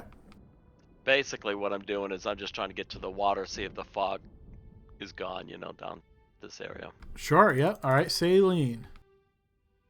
All right. That's probably a good idea. 5, 10, 15, 20, 25, 30. Yeah, I mean, I actually kind of like where I'm at, but also not really. I mean, it's a complete crapshoot, right? So, being near the water is probably, well, 5, 10, 15. I don't think I want to risk crossing the bridge. We don't know what could be down there. There could be more enraged people that we haven't seen. So I am going to... I'm gonna move no, I don't want to move that close to the water. Yes, I do. I'll move one more. And I will dodge again. All right, so as we are at the end of our session time here to try to wrap up this little arc, Saline and Tavern, you are far enough away where you cannot be struck by the lightning, but everybody else can. So rather than play this out for all of the additional rounds, I'm just going to assign a percentage to see if you are struck before the lightning storm rolls through. So based on where you guys are at right now, I'm going to say Serena and Vin both have a 10% chance. Bairn and Blixel will have a 20% chance. So you guys go ahead and roll D100. You just get over the percentage I just said, and you're not struck.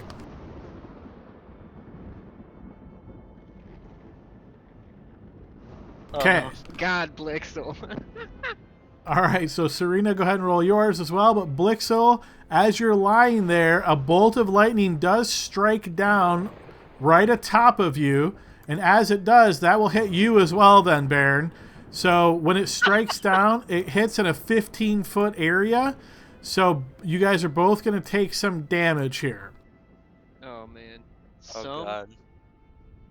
I feel like getting struck by lightning isn't just some. Yeah, that's You know what I mean? that's painful.